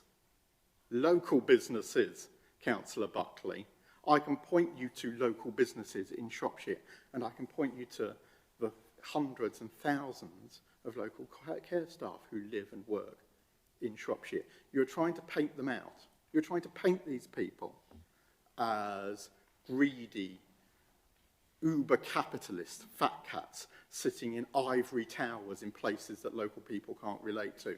But the truth is, we're talking about local people. We're talking about local companies. We're talking about companies with offices, larger companies with offices in Shropshire. You are attempting to create division. You are attempting to create conflict. You are attempting to create a class war between people in Shropshire and these imaginary fat cats. And you continue to laugh, Councillor Buckley. Is this a laugh of shame because you know you have been caught out trying to push a Marxist agenda down the throats of local people without actually calling it what it is? Right, and okay. Leader, this is, if I can just wrap up, this is the clear choice facing us. Okay. This is fantasy economics by the Lib Dem and Labour parties who clearly have no clue about the sectors that they're trying to interfere with and mess with, and have no clue about how budgets work. Thank you. Got Councillor Cecilia Motley to come in, and then I'm going to sum up, and then I'm going to allow one very short response from Councillor Evans and one very short response from Councillor Buckley. But what I would remind both of the opposition leaders, and I only say that to Councillor Dean, I'm not directing this at you. The item in front of us today is dealing with what we are taking forward as a cabinet in the alternative budget. The fact that you have gone into great lengths about your alternative budget was actually done at scrutiny last week. However, Councillor Motley. Thank you, Leader. It's Councillor Cecilia Motley, portfolio holder for Adult Social Care and Public Health. And I can't really follow that wonderful peroration, I think is the right word, that was presented to us just now by Councillor Carroll. But I just thought that it would be helpful just to raise a few fairly practical points about, with particular emphasis on bringing the social care workers into the council. The first one is that the local authority actually has a statutory duty to manage its care market, so we can't just sort of swing it around as we feel like it. And the other thing is that we've got as he's already said, we've got a lot of local businesses that have grown across the county. Not only do they contribute to the local economy, but also they meet the increasingly complex needs that we're having to deal with in social care. We need that diversity of offer. We don't want just to be a local authority which offers only a very limited amount of care to its residents. The other thing is the actual cost to the local authority. On the whole, council terms and conditions are better than the private sector because they offer sick leave, or, all the things that go with belonging to the council, as well as obviously pensions. And then there's management fees to deal with, there's contracts, and quality, there's IT, HR, finance support. We'd have to massively grow that to accommodate 7,000 new social care workers. Just getting on to one of the other suggestions that you made, which was growing our care homes by building them ourselves. One of the things to remember about care homes is that they are all shapes and sizes. Some of them are very small, some of them are quite large, and again, they provide a lot of different varieties of care depending on the needs and the complexity of the needs that they're dealing with. And we're seeing more of them growing up now. It's not always more cost-effective to deliver ourselves. We would need a huge investment in buying up properties or developing them. And we're already looking at models of alternative to support, as you know, because we've talked about this before, so that we can support more people at home. So the idea of ourselves actually growing our adult care homes is not really on the agenda at the moment. And it would be difficult as we're already struggling to recruit social workers, as you know, I think. This isn't to say that we won't review everything as it arises, and if it makes sense financially and market-wise, we may intervene in the market, but we're certainly not planning to do so at the moment.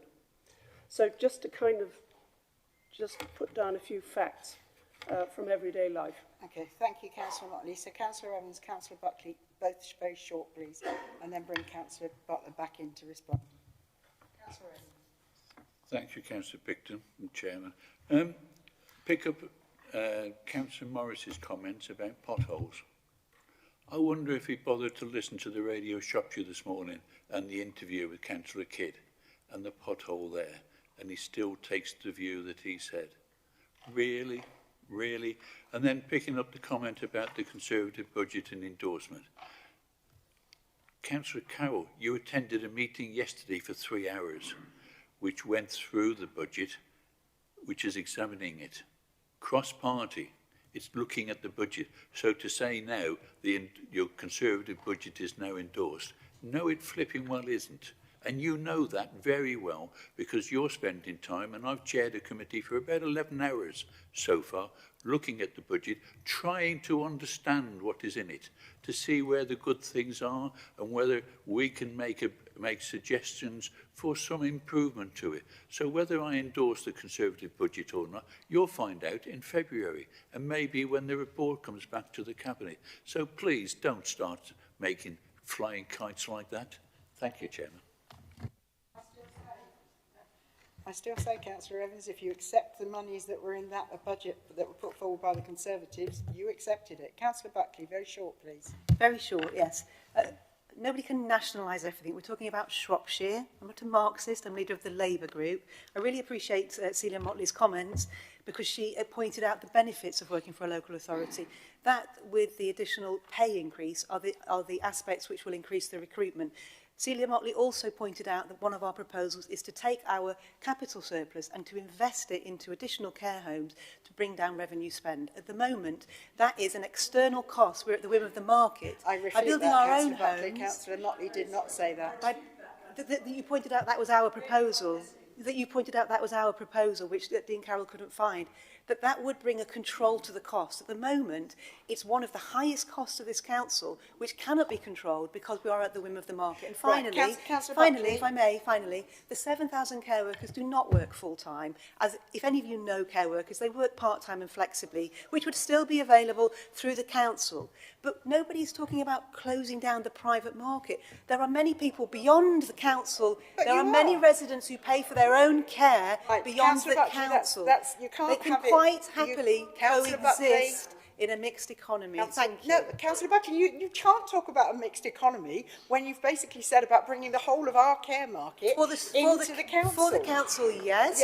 For the county, Buckley, that's for enough. the county, it would of course be mixed. You have to found this in reality. Buckley, you cannot say one thing and then realise you've made a mistake and say another. Not End of story. Not every resident receives council funding for their care, so obviously they can purchase it from a private provider. That goes without saying. Right, let me make something very clear to you, Councillor Buckley. This is a meeting of Cabinet. Opposition leaders are here to speak as a privilege, not as a right. If you keep interrupting, I saw you do it all the way through the transformation meeting last week. I won't put up with it.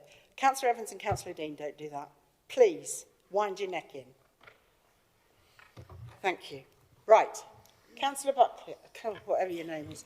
Councillor Butler. Thank you, Leader, and I welcome the debate because I think it is an eye-opener of the options that we have in front of us and the options that the residents of Shropshire have. I'm getting older by the day, and I'd like to give, I've been here substantially longer than Councillor Dean, and I think we should have a short lesson in history about national government and their finances. We were delivered the biggest financial crash in living memory under the watch of the Labour Party. We then had a note to say, sorry, no money left. And just as we were recovering from that and were promised fairer funding, we had the world's most major pandemic that we've ever seen in a living memory. And basically what you're saying is that central government shouldn't have spent all the money on that support for our businesses, our people, the NHS, the people living at home, the voluntary community sector. They should have given it to local government. Because let's not run away from the facts, because when you're in a Conservative administration, you don't run away from the facts and you make the hard decisions. The reason there is no money available is we have got to pay for COVID.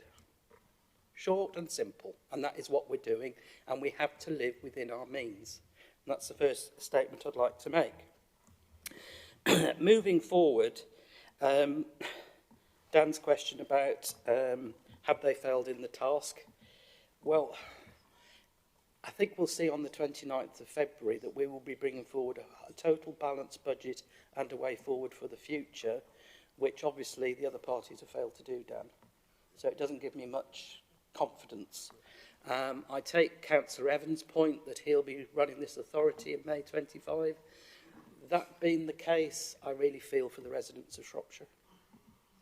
Because, you know, and running the finances, and it'll be a challenge to see where we're actually going on that one. When we go down to officers and the support, now I know my fellow cabinet members, they sort of give me a very glum face when I shall say to them in March, come on then chaps, we've got to look at next year's budget now, because we don't wait till September. And I remember the golden days when we never used to look at the budget till, was it September?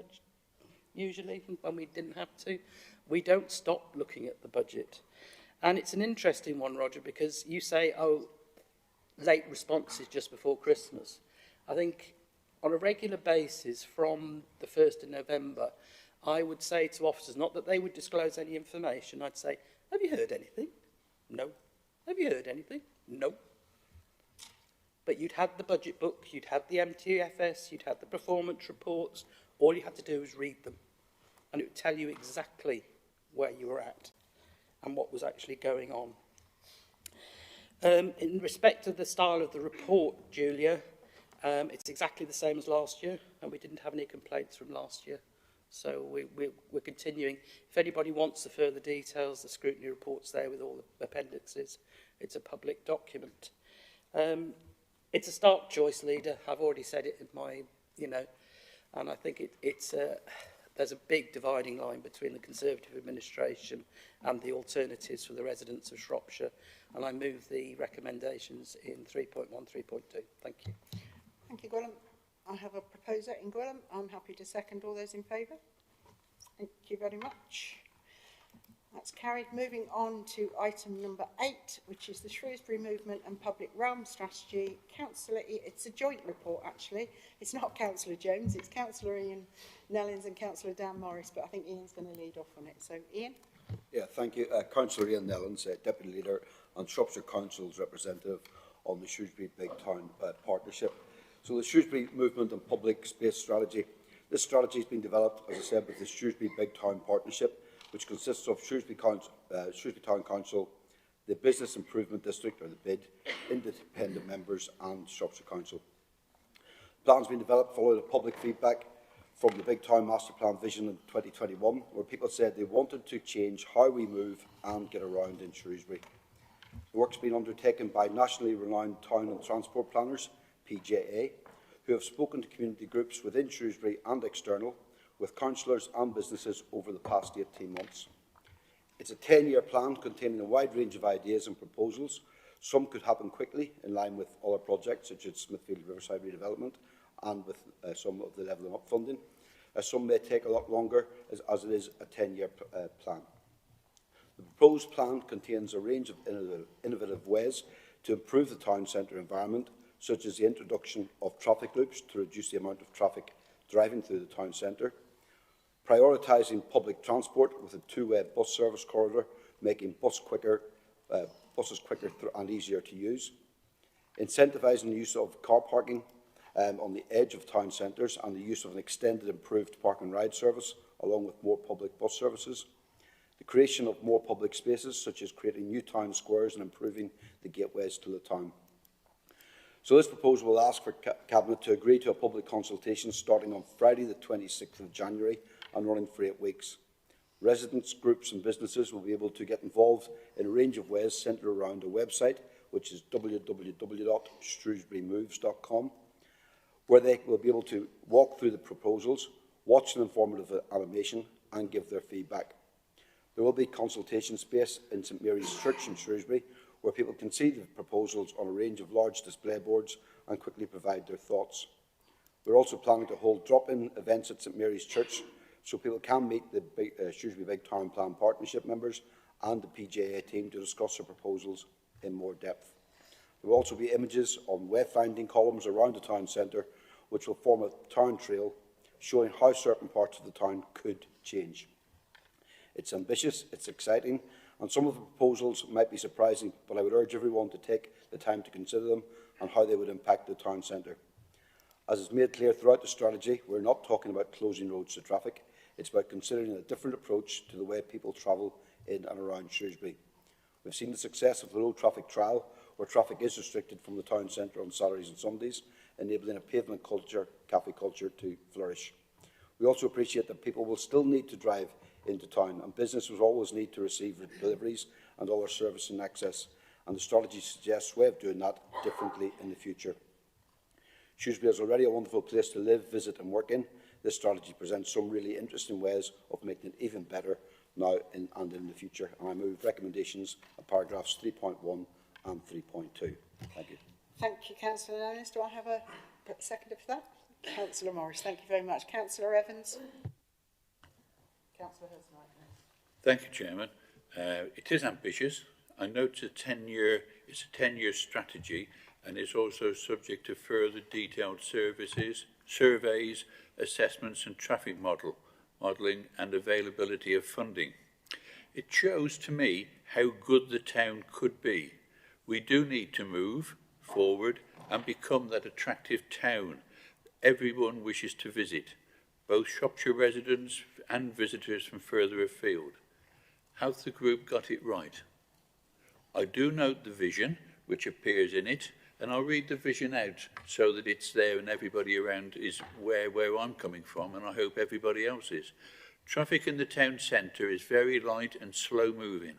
Pedestrians and cyclists can walk and move wherever they want, making the streets their own. The whole town is much better connected by cycle or on foot in a safe way, avoiding conflict with vehicular traffic. It is possible now to make your way across town by cycle or on foot. Yes, that's my vision as well, and I would hope that it's everybody's vision.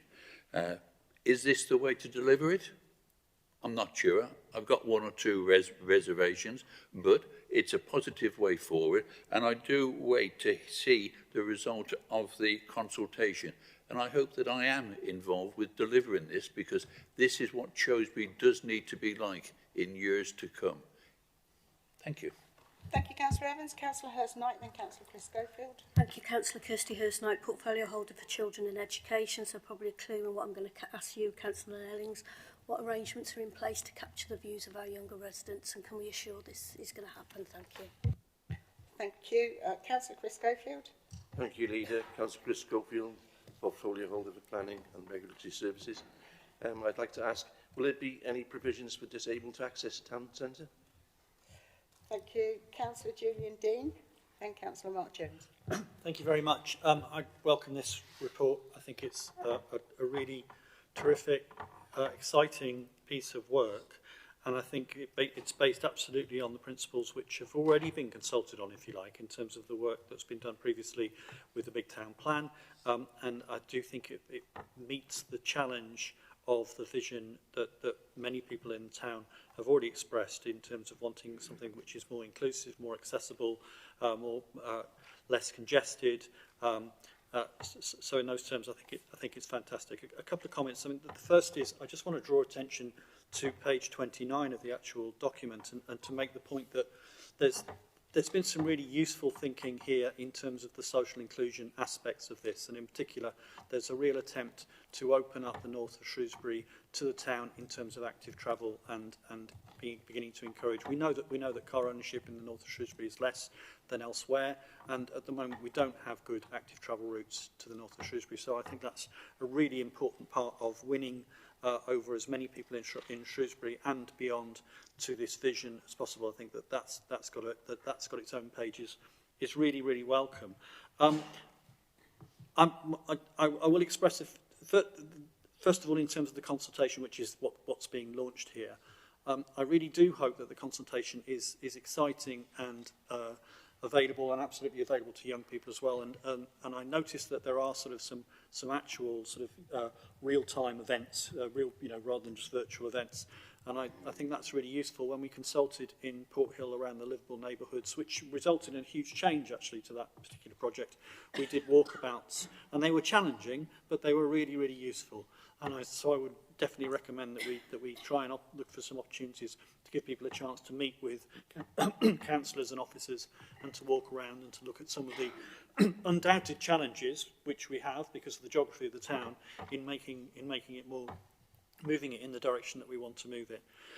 My other concern is just looking ahead really in terms of implementation. The risks are huge, and actually I think that the report is very honest about the risks, perhaps in a way which I've criticised other reports in the past of being a sales job. I think this actually does go through some of the risks in a really useful way, and I think one of the risks, for example, is the conspiracy theory view that somehow we're going to lock down the town, and I do think it's really important that every member of the cabinet, if you adopt this, does their bit to challenge those conspiracy theories, which are clearly not what's on offer here.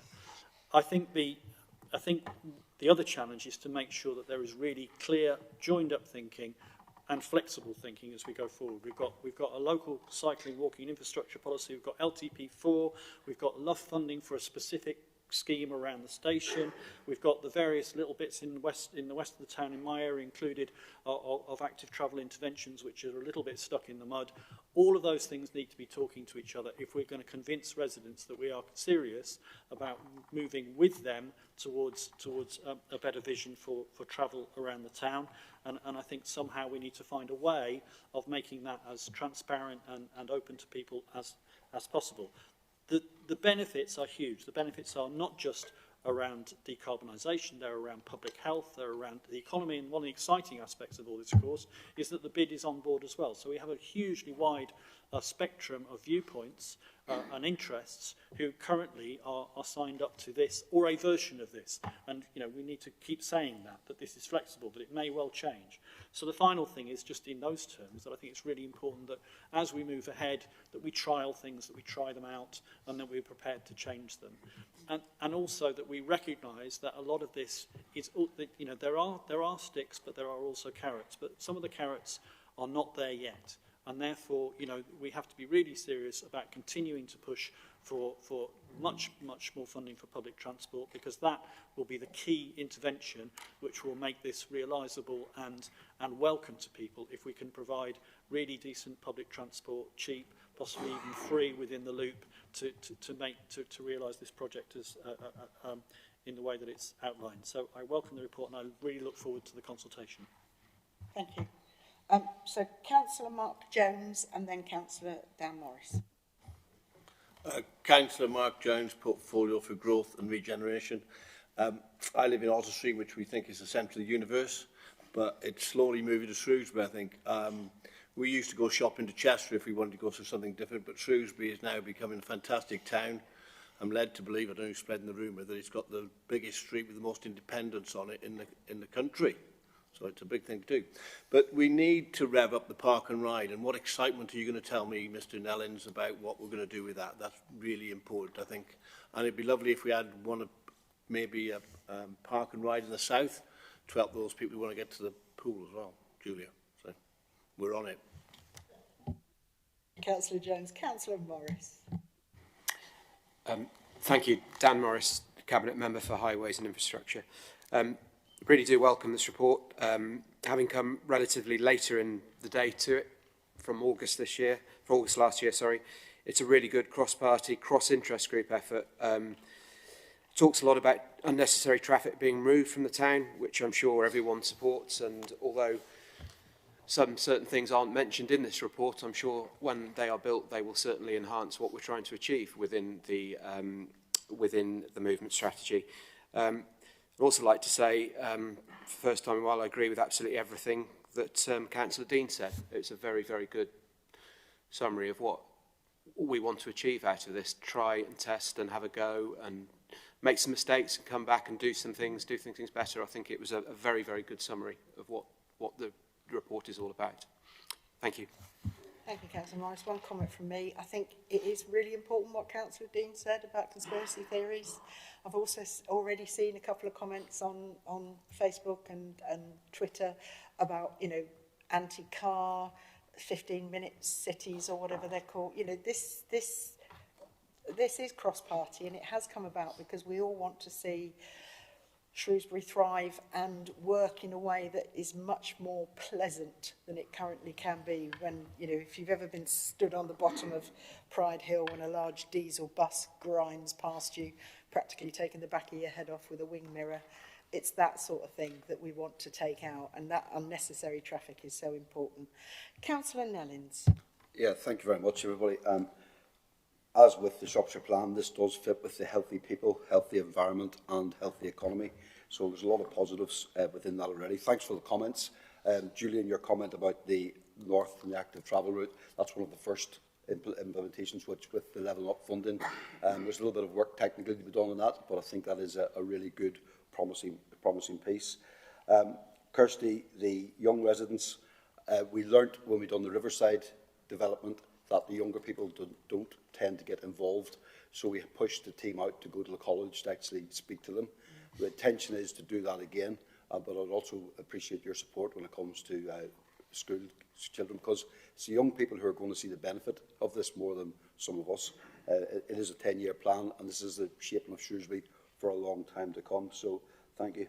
On the park and ride issue, there is a requirement for the park and ride to be improved. It works well elsewhere. It used to work really well before the pandemic. So I can tell you now that we have looked at implementing from the 1st of April a reduced cost on the park and ride to probably 50%, so to be confirmed. So it will cost you £1 to park in the park and ride. Okay, some people say it's not a good enough service, but if 10 people are using the bus instead of 5, well then that's hopefully 5 cars off the road, and it's still paying the same money we were getting anyway. So, and it's better for the environment.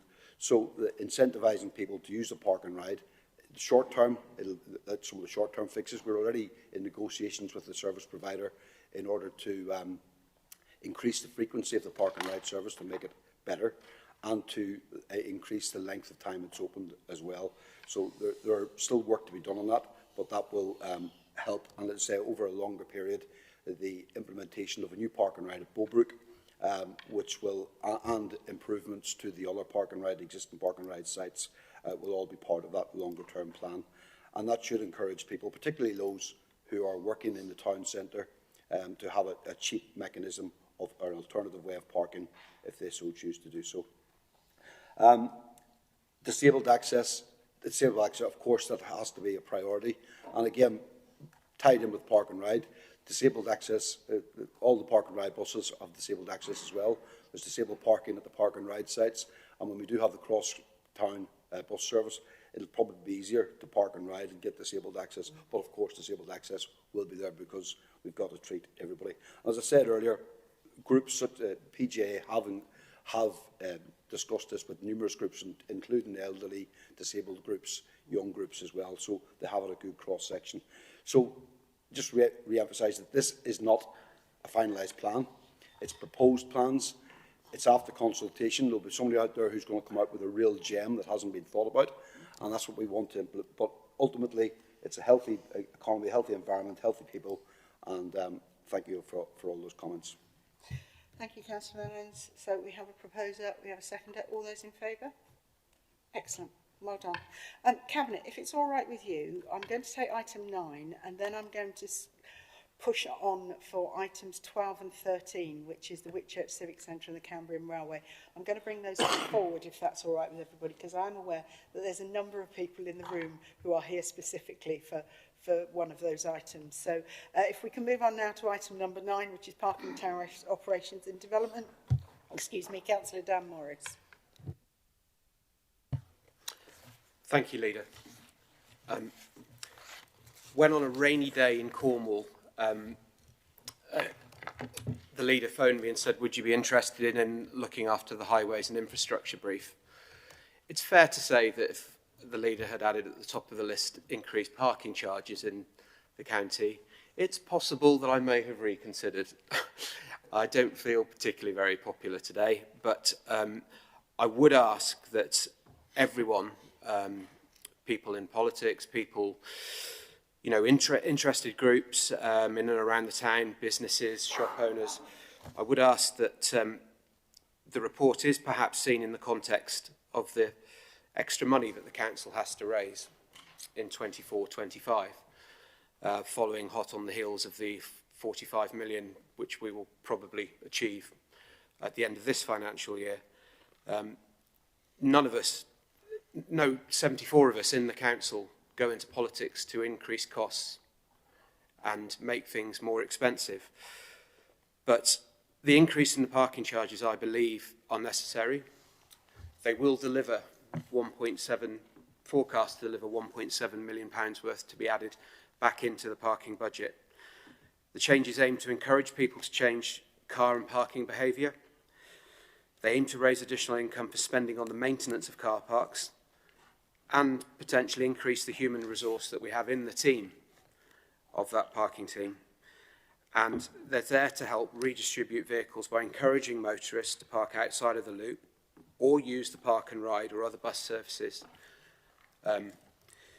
Our 83 car parks have not kept pace with maintenance, such as servicing, lining, signage, drainage, boundaries, green assets and cleaning. The colleagues that we have in the parking team at the moment, they basically react to the most important pressing things that come without looking at strategy, like looking at residence permits in Bridge North, for example, which needs work, you know, residence permits elsewhere. We need the resource and the infrastructure to be able to look after this, and this increase will allow us to do that.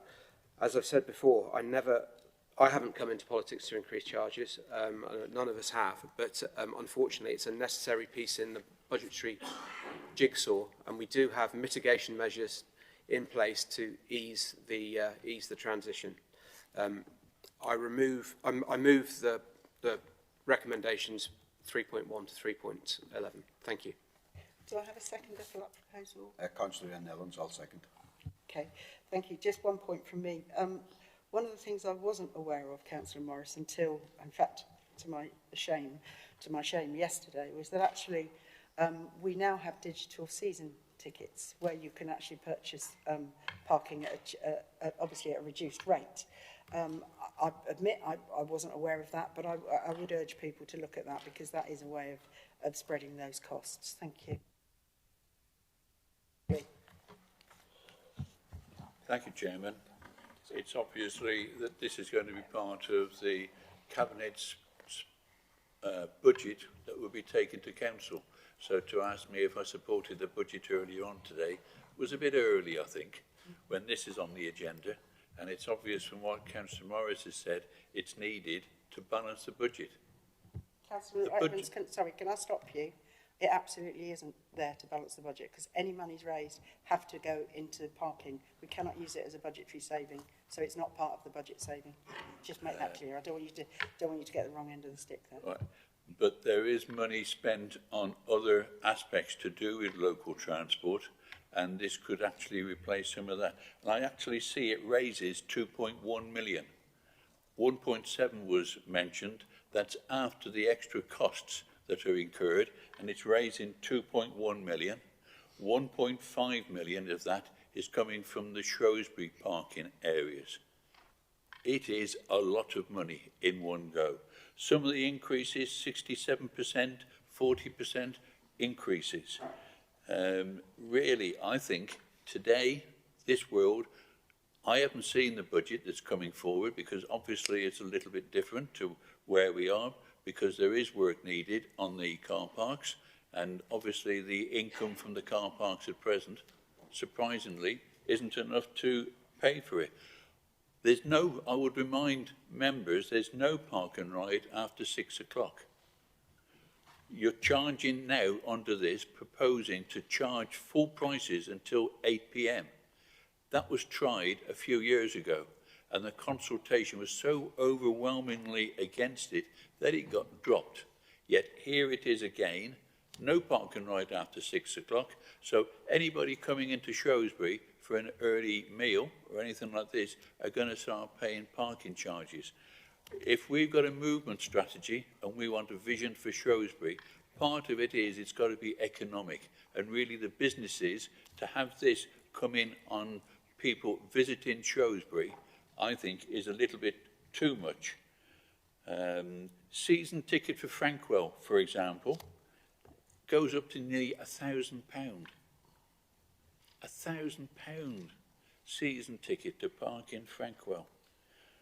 If one looks at it, and it's now, and also the capping, of course, the 8-hour capping is now stopped. So if you park there for 10 hours or 12 hours, you're going to be charged for that. There is no maximum charge to do it. So I think this is just a step too far. No, I don't support it. I think there are other ways that we could do this, not what is being proposed. Councillor Evans, Councillor Buckley. Thank you. Julia Buckley, Leader of the Labour Group. There are two issues with this report. The first one is quite a concern, really, that the largest increases in percentage fees are for those car parks which are just outside of the loop, so Abbey, Foregate, Frankwell, and so on. And the only car park which is not going to experience an increase, so 0%, is Raven Meadows. So the car park owned by this council that leads into the shopping centre bought by this council for £51 million. We have a policy in this council which is to have the highest cost in the centre and to gradually reduce the cost of parking the further out of the centre you go, to incentivise people parking out of the town and walking and using active travel. These increases are absolutely the opposite of that strategy. So we have all these carbon neutral strategies, we sign up to all these agreements and policies. But the reality is, when this council buys a shopping centre, as Dan Morris says, we're going to put up the prices everywhere, except in the one we own, to plug a gap in the budget. Now, the second point, which frankly is even more worrying, is that businesses and local residents who work in the town are saying they haven't been consulted. So we've got business organisations on Radio Shropshire this morning complaining they've not been consulted over this, and businesses are very concerned. We've got people working in the town saying that the weekly cost of them now to park at Frankwell or park at Abbey Foregate is prohibitive. So that challenge about recruiting people to work in town is now becoming ever more real, and that pressure on our independent shops. What did you say over there, Mark? That we've got more independent shops than anywhere in the country. Well, we've just added a pressure onto their costs, which is absolutely unnecessary.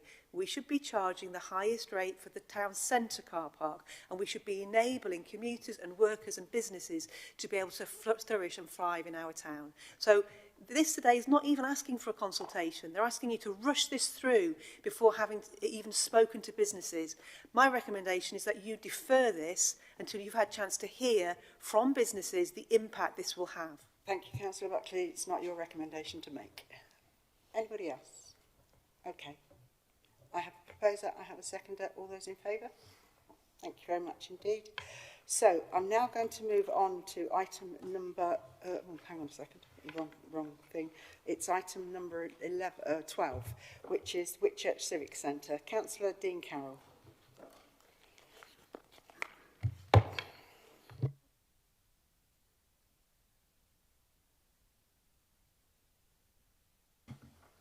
Just wait for a little bit of musical chairs among officers to be completed. This is a difficult paper to have brought forward, and it's a difficult challenge that we're posed with. On one hand, the fact that we have so much attention and focus on Whitchurch Civic Centre due to the presence of RAC could be interpreted county-wide as the fact that this is the only council building that we've identified with Rackham, and that for the rest of the county has to be recognised as a positive in itself. However, for the town of Whitchurch and the surrounding communities, it's a difficult and troubling development. Now, I know that the local councillors have been lobbying me absolutely frenetically over the past week, over the past several weeks, as I would absolutely expect. I'm aware that they want to put their case to Cabinet here now. So what I'd ask, with your indulgence, Leader, is that we invite them to speak and then you come back to me to respond and I can continue, and then I'll propose the recommendations once they've put their points across, if that's okay. Yeah, that's fine by me. So, Councillor Peggy Mullock, Councillor Tom Biggins, and then Councillor Paul Wynne. Councillor Mullock. Would you indulge me and let me pass that round? Yes. Sorry, Paul. If you'd like to have a look. I think it's important that people see just what happened last Saturday. Sadly, we have to recognise the results of surveys and expert opinion from a health and safety perspective. However, I would like to take this opportunity to give Cabinet a few facts about my town. It is the oldest settlement in Shropshire. In the Whitchurch Place Plan document, it states that Whitchurch will act as the principal centre in the northeast of the county, acknowledging the important role the town plays as one of the 5 principal centres. And the site of the Civic Centre is in a conservation area. It states it runs at a loss. Well, Whitchurch residents have subsidised the Civic Centre through their precept for many years. Last year alone was 150,000, with 50,000 of that for business rates. It is run for the benefit of the community, with social, economic and health benefits. It is used by theatre companies, sports and many, many local organisations. It has a massive health and well-being impact on residents, not only from Whitchurch, but the huge hinterland. I believe that on Saturday afternoon, just 3 days after hearing the news about the centre, nearly 500 people attended a public meeting, with 300 also online. Gives you a feeling of how strong we care about our building. An online petition has been supported by over 3,500 people, and there is also a petition in the shops in the town done by the business community. There is not a family, including my own, in Whitchurch, who hasn't used our centre for one reason or another. I will declare my interest in this building. I've been involved through being a town councillor, the mayor, occasionally the receptionist, when needed, for nearly 40 years. Members, this building is in the heart of our town. Please make sure our heart is still beating in the future. Thank you, Councillor Mullock. Councillor Biggins. Thank you, Leader. This is actually a totally unexpected and quite terrible situation that Whitchurch and the surrounding area find themselves in. The Civic Centre was built by North Shropshire District Council as a hub for North Shropshire, not just Whitchurch, but today it's used by hundreds and hundreds of people coming over the border from South Cheshire and North Wales as well. We really are an important centre for social activity, cultural activity, and it's also an administrative centre as well, and it contains the library and the registrar as well. It's quite clear we as local members are determined that we should retain these facilities in the town, and I just want to make that exceedingly clear to everybody, and I personally feel this authority has a moral responsibility to put matters right, and I think it probably has a democratic responsibility as well. Certainly from the public meeting, and it was quite extraordinary. We had so many people there in just a few days, and I'm sure if there'd been more notice, there would have been even more people there.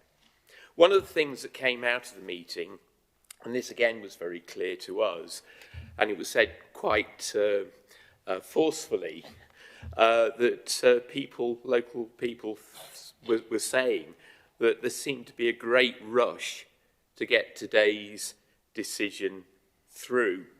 And I'd just like to take this opportunity to ask Cabinet to take a little bit more time over this, because this is a very important issue for the town. There's quite a lot I could talk about, and I've actually gone through the structural advice that's issued by the Institution of Structural Engineers, and there are actually one or two points that I could nitpick over, but and I think I will just one point. It says in remediation, and we all accept this is a critical red class of, on page 11, section 5, third paragraph, the advice actually says the response to red, brackets high or critical risk, brackets panels, should be considered as time dependent. In some instances, immediate exclusion zones or the introduction of temporary propping to allow the safe ongoing use of a building may be recommended.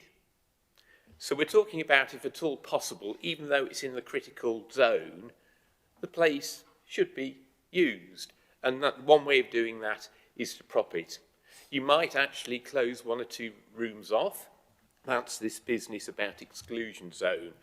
Now, I'll just take you, if I may, to the big report, which, and I'd like to bring your attention to page 7, and it's the third paragraph, second sentence. This, and if you remember, it was an or, propping or closure in the advice. This inspection has determined the condition of the rack installation to be of poor condition, red critical. Well, we know that. Requiring immediate mitigation, we know that, by temporary propping and the closure of the building to all staff and visitors for general day-to-day use. Now, that's actually going a bit further than what the national guidelines are talking about. And let's be clear, the national guidelines came about due to the unfortunate collapse of a flat roof school with rack in it in 2018. And I'm not aware that there have been any more collapses since then. Again, just a small nitpick as well. In the covering paper, I think it's section 4.1, if I remember rightly. There's a little box. It actually says risk of failure and imminent collapse. Okay, there's risk of failure, we all agree with that, but it's the imminent collapse that I'm just wondering where that has come from. Okay, now I'll just move on to my final point, which I hope is very relevant, and that is funding. How do we get out of this? I'd like to draw your attention to Hansard, no less, and it was a debate in the House of Lords on Wednesday, the 6th of September 2013, and the Minister of State at the Cabinet Office, Baroness Neville Rolfe, Conservative, was answering a question put by Viscount Stansgate, Labour. And I'll read the full quote, but it's the middle bit that really is important. And she says, "That was a huge array of questions more suitable for debate, but perhaps I can make clear that the government have agreed to fund extensive rack mitigation works across the NHS and the education estate by capital funding allocations." Now, this is the important bit. "We will consider the approach to any rack funding in other public sector estates on a case-by-case basis." And I think that's pretty unequivocal. And what I would like to ask, please, is if Shropshire Council, the administration, could write to the Under-Secretary of State for Levelling Up, an MP called Jacob Young, and I think with input from the local members to say we would like Whitchurch Civic Centre, please, to be considered on a case-by-case basis. Thank you, Leader. Thank you, Tom. Thank you for the points raised. Finally, Councillor Foregate. Thank you, Chair. Yeah, most of it's been said, very well said. I've got a few things out, but my point is that, you know, we've been working with the Town Council to reassure them nothing will be done without consultation with them. This is the only public building in Shropshire with RAC, which is very important for us.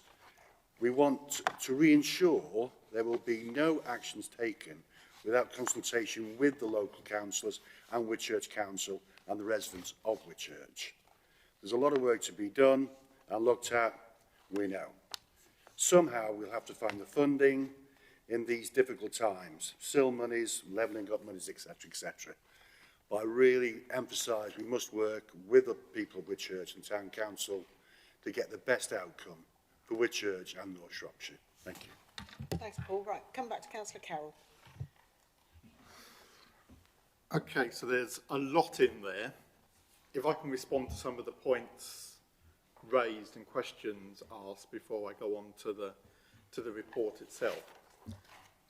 In terms of the, Tom, you poured, sorry, Councillor Biggins poured out the quote on page 7 of the Property Services Group report about cropping and closure of the building.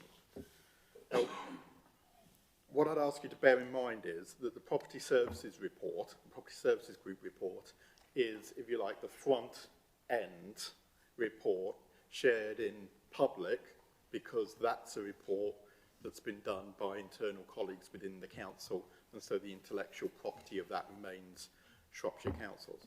Informing that report are a raft of surveys and reports by structural and civic engineers and RAC specialists, which we are in discussion with them about what can and can't be released publicly, because it remains their intellectual property and as is standard for that industry, and the industry standard contracts that we are signed up to are that we can't share that even with third parties confidentially without the approval of the author of the report. So we are in conversations and discussions with those surveying companies to see what we can release and what they're prepared to allow us to share publicly. But I think that's important to note that that is what is informing the Property Services Group report that is appended to the main covering report. And so when we use a phrase such as propping and closure, we don't do that lightly, because that is the advice of structural engineers and RAC specialists following thorough and intrusive investigations into the condition of the building. The presence of RAC within the Civic Centre is widespread. There is also asbestos in parts of the site as well, which do complicate risk assessment for the building. In terms of the question that was asked about 4.1 in the covering report, we're a local authority. As such, our appetite for risk in any sphere is minimal. And in this circumstance, it means that our first priority is to minimise to every possible extent the risk to members of the public, members of staff, our tenants as in Whitchurch Town Council, and third parties who may be using the building. It's not a decision that was taken lightly to close it, and yes, reference was made to national guidelines. However, the condition of the building, particularly the roof, but also the condition of parts of the building with RAC internally, were of such that the very strong recommendation from the experts was that this was the path to follow. We have done propping. I know, for example, the library, which I'm sure you'll agree isn't the largest of spaces, but the library, to be successfully propped, required 52 props in a space the size of the library. which has the effect of actually limiting the usage of it to being next to useless as a library because of the amount of propping needed. Now I'll say a little bit about the report in terms of, I think there's been a slight misunderstanding about the recommendations. In that, in bringing forward the recommendations, we're not recommending at this point to move forward with any one of the options 1 to 6. However, I can see that the wording of some of the recommendations doesn't exactly spell that out in words of one syllable. It's probably a case of having been quite close to this since the presence of RAC was identified, as it's the only building that we have identified it in, and one that I wanted to be kept informed of at every stage, that what was apparent to me was perhaps from the background that I had from being close to the project. However, having taken a step back and read it externally, I can see why that would appear not to be how it would be interpreted publicly. So, given the representations that you've made on the feeling locally, and I recognise I was in Whitchurch with you last week. We were approached by, and I know the mayor's here, I've seen Andy here as well. I was approached separately without knowing who I was by numerous members of the public. I understand why you have to come here, and I understand why you are making such strong representation, because you're representing your communities, and they need us, firstly, to be clear about exactly what it is we're proposing, but secondly, they need us to consider every alternative. And that is something that, whilst we have been considering alternatives, I think we haven't set that out, and we haven't necessarily publicly kept the door open, even if the internal intention was to keep that door open. So whilst we've been sitting here and I've been listening to you, I've scribbled a few notes in terms of amending the recommendations that we've brought. Now, I think in terms of moving forward, I think recommendation 1 is something we need to keep, because in its current state, there is no way that we could look to reopen the building, not without major works that form part of options 1 to 6 below. So I think we need to keep option 1 in there. I hope everybody can agree with that. Now, option 2, I would like to amend to reflect what you've asked us for, which is to keep all options on the table. So, if I read out what I'm proposing to amend option 2 as, that is to set up a working group including Shropshire Council officers, local Shropshire councillors and Whitchurch Town Council to finalise the options appraisal for the future of the site and bring forward business cases for the options 1 to 6 listed in paragraph 7.12 to include appropriate surveys, appraisals, assessments and designs subject to further approval by Cabinet and Council. I hope that that makes clear that we are not favouring any one option above any of the others. Whatever happens, we will have to take one of those options, but I hope that reassures everybody, yourselves as the local members, the town council and the community, that we are not automatically jumping to favour one option over another.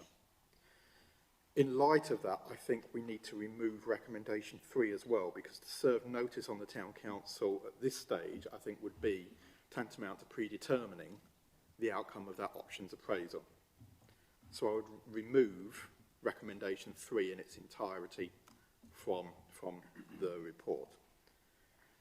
Recommendation 4 and recommendation 5, I think, are absolutely essential to keep in. Recommendation 4, because that enables us to go and secure the meantime accommodation for the library, particularly, and the other services being provided in the town. So I intend to keep that in. Recommendation 5, once again, is us working with the town council to help them identify what property solutions they need, certainly in the short term, but alongside the options appraisal for options 1 to 6. And then finally, given something that Paul said in summing up, I made another recommendation. I'd like to add an additional recommendation, which is to consult with Whitchurch Town Council and the local community ahead of any final decisions on the future of the site. So, those new recommendations, which would be renumbered 1 to 5 as we've removed one of them, so there would still be 5 recommendations, but those amended recommendations is what I now propose to Cabinet. Okay. Is that all right? Yes, you can, most certainly. Mr. Collard? So, could I just ask, Dean, currently all recommendations are delegated to the Assistant Director. From what I heard you say, I think some things are, in a sense, absolute. So they're in a, you know, they're the decision of Cabinet. Some of them are delegated to the Assistant Director. We just need to differentiate. Yes, 1 second. Councillor Schofield, then Councillor Evans, and I've got questions as well. Thank you, Chair. I live in Oz Street, but I have used Whitchurch Civic Centre on many at the time. And I know that a lot of people use it for the theatre there. Sorry? Yes, I presume you're talking to the amendment, are you, Chris, rather than the original? I'm talking to everybody. Yeah, no, yeah. I'm talking about the amendment. So, as Tim Collard's just pointed out, I'm glad to see that option 2 is remaining in here, because it's on the main street and everybody knows where it is. It's a cultural gem in Whitchurch. So I'm glad that option 2 is left in there. And sometimes when you see these recommendations, everything isn't as doom and gloom as you may think it is sometimes. Because I'm sure the leader, and quite rightly the portfolio holder, has spoken very well today, and I think we can do something. Thanks, Chris. Can I just come back to Dean and then Councillor Evans? Yeah, just quickly in reference back to something that Tim said, I wasn't intending on altering the initial paragraph, which sets out the delegated authority to the Assistant Director. I think what we're saying is that what we are instructing the Assistant Director to do in leading this project and taking it forward is to work with the people listed in the amendments to discharge that delegation. You wanted to set up a working group, like, in a sense that would be for Cabinet to determine, but it does work if delegate to the Assistant Director to set up that.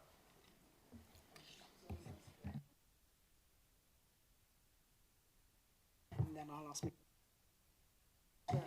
Thank you, Chairman, for letting me in. Yeah, it is a travesty, I think, for the Whitchurch people and the people living around that area, what has happened. I understand Councillor Dean, and I'm glad he's modified his attitude to what was in the media last week. So, yeah, but in his amendment, can I suggest the MP has already made representations about levelling up 3. To add an extra point there, the Shropshire Council work with the MP in making representations about levelling up 3 and trying to get government funding because of the RAC to try and move it forward. Let's all work together to deliver what Whitchurch residents obviously want and need. It is the centre of the town, the hub, a hole in the town is missing, and things need to move on. So what I'm trying to do is be constructive and say, levelling up 3, if it's there, let's put that bid in now together. Okay, well, I don't know whether Dean wants to answer that, but unfortunately, levelling up 3 monies, I'm told, are for existing bids. But what I was going to say, as part of my question, was the paragraph that Councillor Biggins mentioned around Hansard is that I think we absolutely should write to whoever to say, would you look at this on a case-by-case basis? But if there is additional levelling up funding, Roger, then I haven't got... My only worry is by putting it as levelling up 3, yeah, so it might be to seek levelling up funding. Chairman, if I can, yeah, it's just to put it as there that we are all working together for the benefit of the community, and the MP has maybe access to ministers a lot better than any of us around this table. Okay, Councillor Dean, Councillor Carroll, then Councillor Dean, then Councillor Biggins. Thank you, Leader. I am aware that the local MP is meeting with the Parliamentary Under-Secretary of State, intending on asking for explicitly for that. Of course, she will have our support in doing that. Before we decide on what the next steps that we need to do are in terms of lobbying government, we wait to see what the outcome of that meeting between the MP and the Minister is. Perfect sense. Councillor Dean. Thank you very much. Just to, first of all, huge sympathy to the people of Whitchurch, and I'm very impressed actually with that picture. And thank you for sharing that. Clearly, there's a real loyalty to that facility.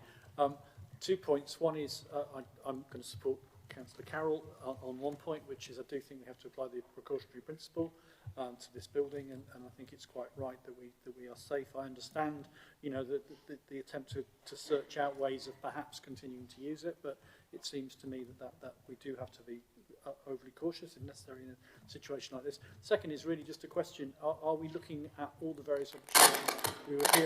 We were hearing from Adult Social Care last week about their wish to develop hubs. We know that there are services that will be on your plans moving out of Shirehall and need a new home. Are we looking at all those joined up opportunities where there may be something that can be developed in Whitchurch? Councillor Dean, I'm going to bring Councillor Biggins back in, and then I am going to ask my question. Thank you, Leader. Thank you very much. I know this is not normal, but thank you very much indeed. I take the point. I take the point very much that Dean, Councillor Carroll's made about predetermination and the recommendation 3. I'd just like to point out another potential issue of predetermination, and that is in the sentence of 3.1. It's the phrase confirming that the building is beyond economic repair, because does that not predetermine options 2 and 3, which are basically repair options? And I'd suggest maybe that little phrase should be taken out. I'll come back to Councillor Carroll, and then I am going to ask my question. Just in response to that, I would say that in terms of our ability from our own financial and economic resources, it is beyond economic repair, because unless we can secure funding from somewhere else, we will not have the ability to do a full repair. So in that sense, it is beyond economic repair for Shropshire Council. But if we can secure external grant funding, then that changes the dynamic. If that makes that clear to everybody. Yeah. So my question, Dean, was also, I've heard what the councillors have said about, you know, there are areas of that building that risk-wise we can't use, but the market hall itself, we can continue. I'm right, aren't I? We can continue to use under risk. Absolutely. The market hall we can continue and will continue to operate and be open until the final decisions are made and those are implemented. So there is no immediate risk to the operations in the market hall / sports hall as it stands at the moment. I just wanted to make that clear because I know that was something else that came up. And taking on Councillor Dean's point about hubs and things, absolutely, that was one of the things. And unfortunately, Rob and I had a conversation about libraries, hubs, before the concrete was found. But there we go, best laid plans of mice and men. Okay, so if you're content with those recommendations as amended, are you going to second? Yes, can I speak now? Yes, you can. Thank you. Listening to the debate, it's Gwilym Butler, Cabinet Member for Finance, Corporate Resources and Communities. I've been to the Horn several times, met with the town council and with you and other members, Peggy, and I know it well, and it is a huge community asset.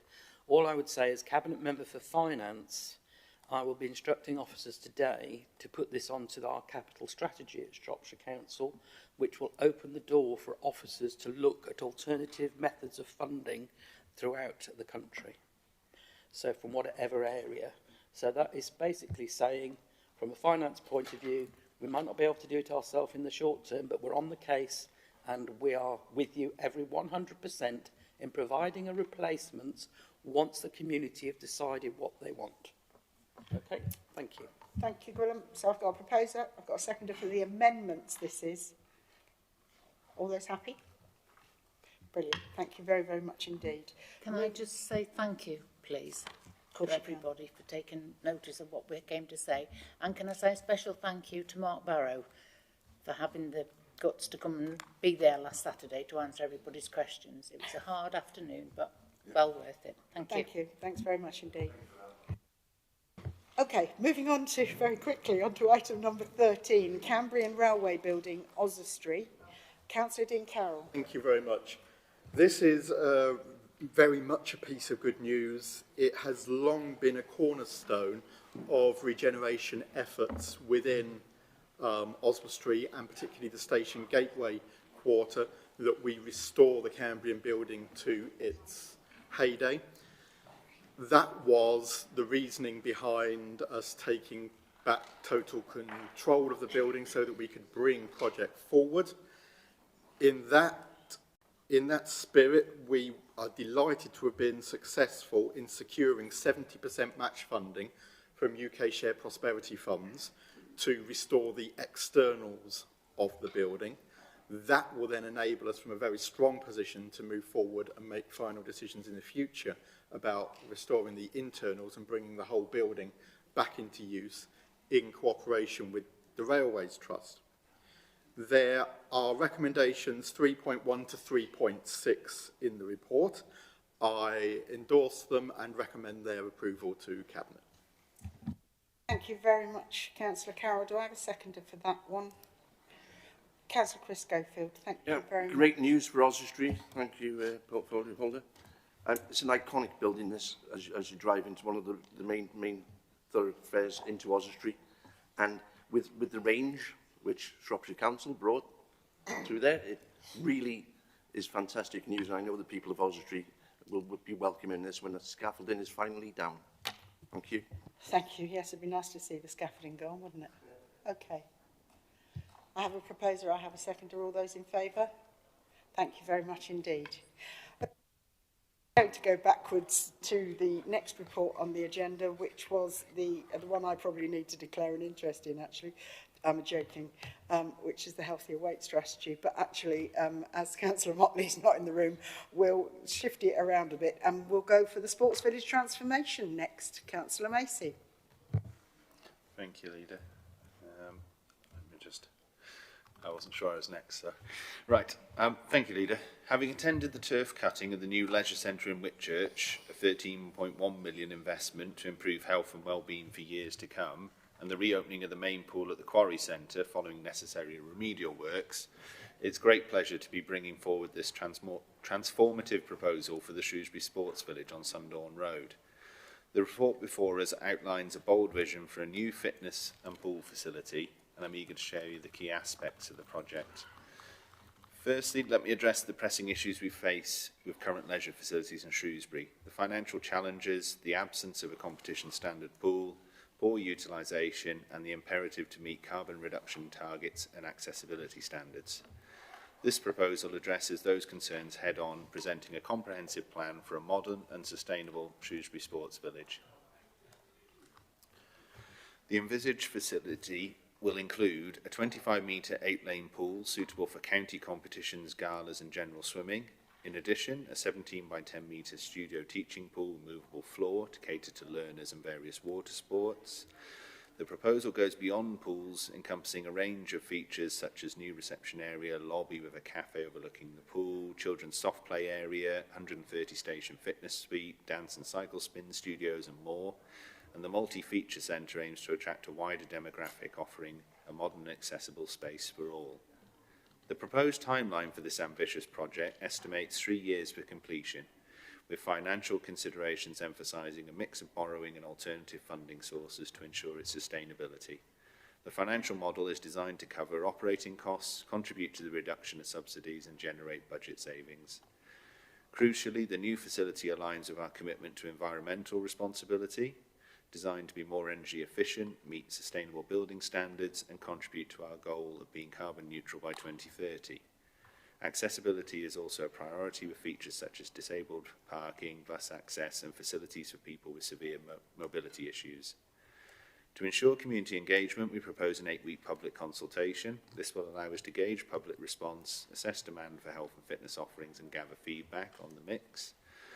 The decision to prioritise the Shrewsbury Sports Village has meant we have provided commentary on the council position regarding the quarry site, and our approach going forward is outlined in the report. This proposal aligns with goals outlined in the Shropshire Plan, promoting healthy living, supporting the local economy and contributing to environmental sustainability. It is an investment in the well-being of our community, serving Shrewsbury, surrounding areas and the wider county for the next 30 to 40 years. In conclusion, I'd urge you to support the recommendations outlined in the report and to create a facility that not only meets the needs of our, but sets a standard for health, fitness and community engagement for generations to come. And with that, I'm happy to move the recommendations and take questions, and I've got officers available if needs be.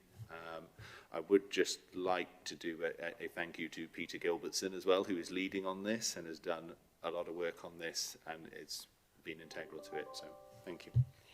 Thank you, Councillor Macy. Do I have a seconder for that one, please? Councillor Mockley. Thank you, Councillor And Mockley. our Social Care and Public Health. Thank you. Councillor Hurst-Knight, then Councillor Roger Evans. Councillor Kirsty Hurst-Knight, Portfolio Holder for Children and Education. Thank you, Councillor Macy, for this. Just wondered if you were able to provide, it might not be at this time, but some detail around the specific features in the proposed facility, just how you're going to cater for diverse community needs. Thank you. Do you want to take questions at the end, or do you want to do them individually? I don't mind. It's okay. Councillor Evans and then Councillor Schofield, then Councillor Jones. Thank you. Thank you, Chairman. Disheartening this is to me. I note the words in 2.1 in the report that the two sites operating as they are do not provide a long-term viable solution for Shrewsbury. And then I look at the risks, which is on page 7 of the report, and the public responses. The risk, how it's viewed, and then the mitigation paragraph by the side. This is an opportunity for the council to confirm that no decision regarding the future of the quarry facility has been made. However, to me, it's the following sentence.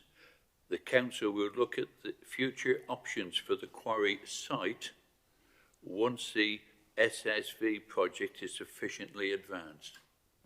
Quarry site, not quarry pool, not quarry or anything like that, the quarry site. Really, what is happening to do it? We need a swimming pool. We need that sort of facility in the centre of Shrewsbury.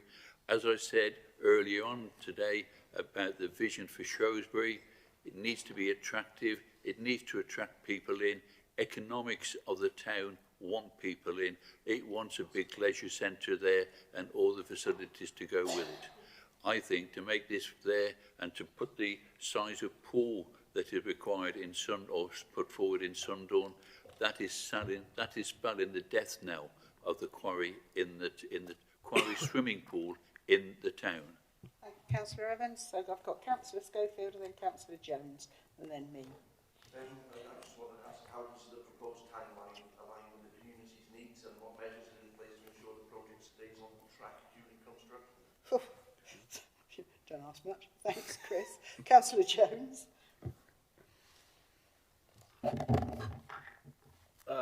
Councillor Jones, Portfolio Holder for Growth and Regeneration. Thankfully it's written down.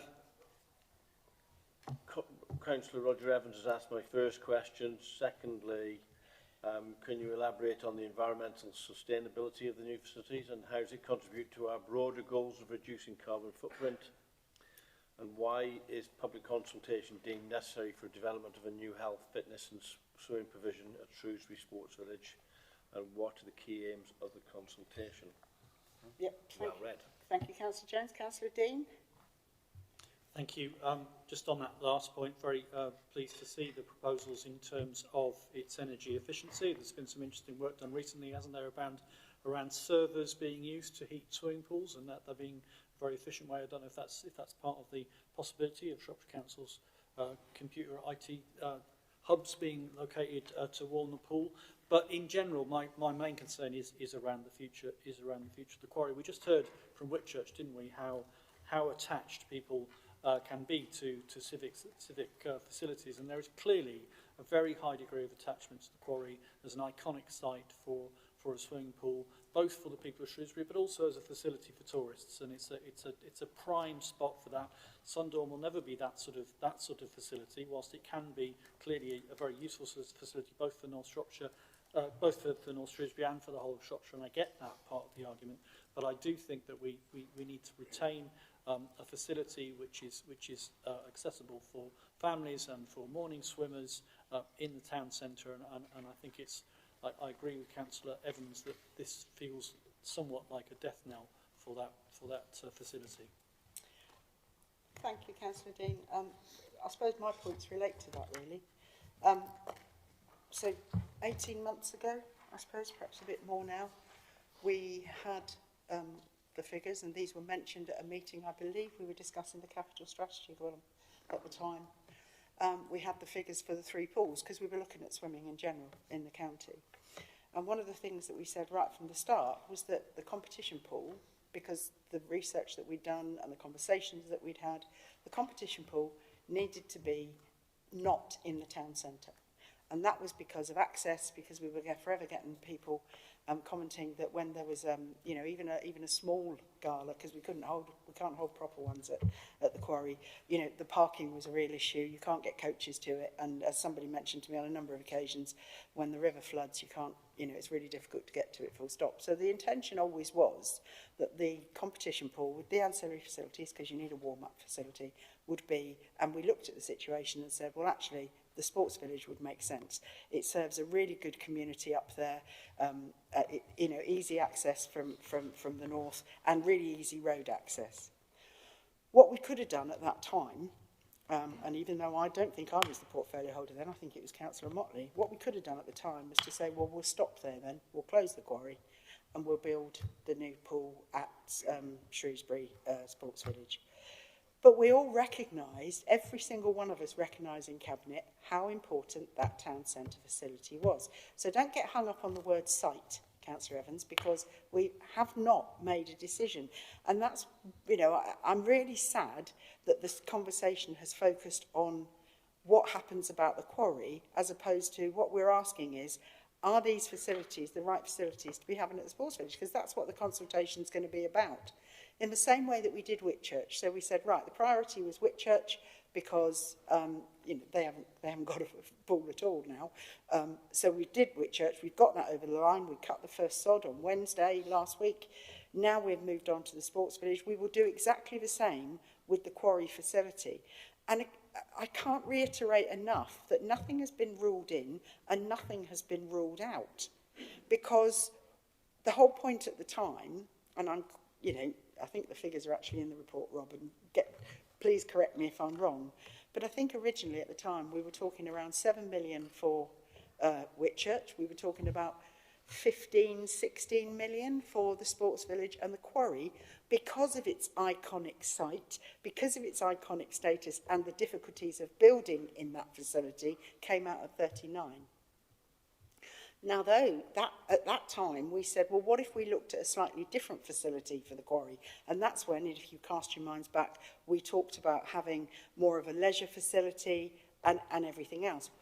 The biggest fear I have, in all honesty, is that we will get to a point, and yes, we have we have spent £500,000 almost on sorting out the roof and one thing or another. But my biggest fear is, as funny enough, Dave Kilby said in his public question earlier on, The quarry swimming pool's boiler and heating systems are really antiques.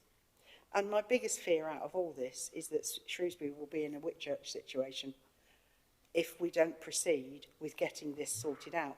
So we can deliberate about, so what do? Not do anything because we can't afford to do the quarry when we've already said that the best site for the competition pool is at Sundorne. So why don't we just crack on, get Sundorne built, which will maintain swimming in Shrewsbury and Shropshire in a competition sense, but maintain swimming in Shrewsbury, whilst we are deliberating further about what facilities we can afford. And let's be clear, one of the reasons for putting this swimming pool at the Sports Village is to increase that activity, because we're very keen that all our leisure facilities wash their faces.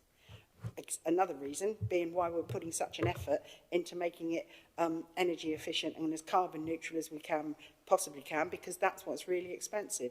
So please don't run away with the idea that because we're moving ahead with the Sports Village, that suddenly we're going to sell off the quarry. I heard Councillor Buckley's questions earlier on. Is the site up for sale? No, it's absolutely not. Why would we have a site up for sale when no decision has been made about its future? Councillor Motley. Thank you, Leader. Cecilia Motley, Adult Social Care and Public Health. I just wanted actually to just try and make everybody think about what a good thing it would be to have that facility at Sundorne. I mean, one thing we do not have in this county is a competition pool, and we've been being badgered, quite rightly, by the swimmers of Shrewsbury, saying, we really need a competition pool.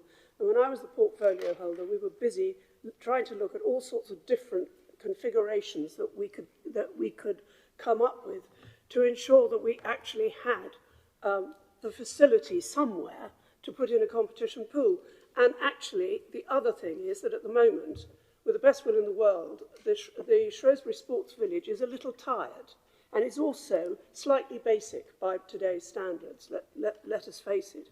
And therefore, that's why we came up with a number of different designs to see how we could add a swimming pool and a big swimming pool, a competition pool, in to the Shrewsbury Sports Village, because we felt that this would completely rejuvenate and revive that whole area, and would also meet all sorts of needs. I mean, it's quite interesting that we've got the healthier weight strategy coming up in a minute or two.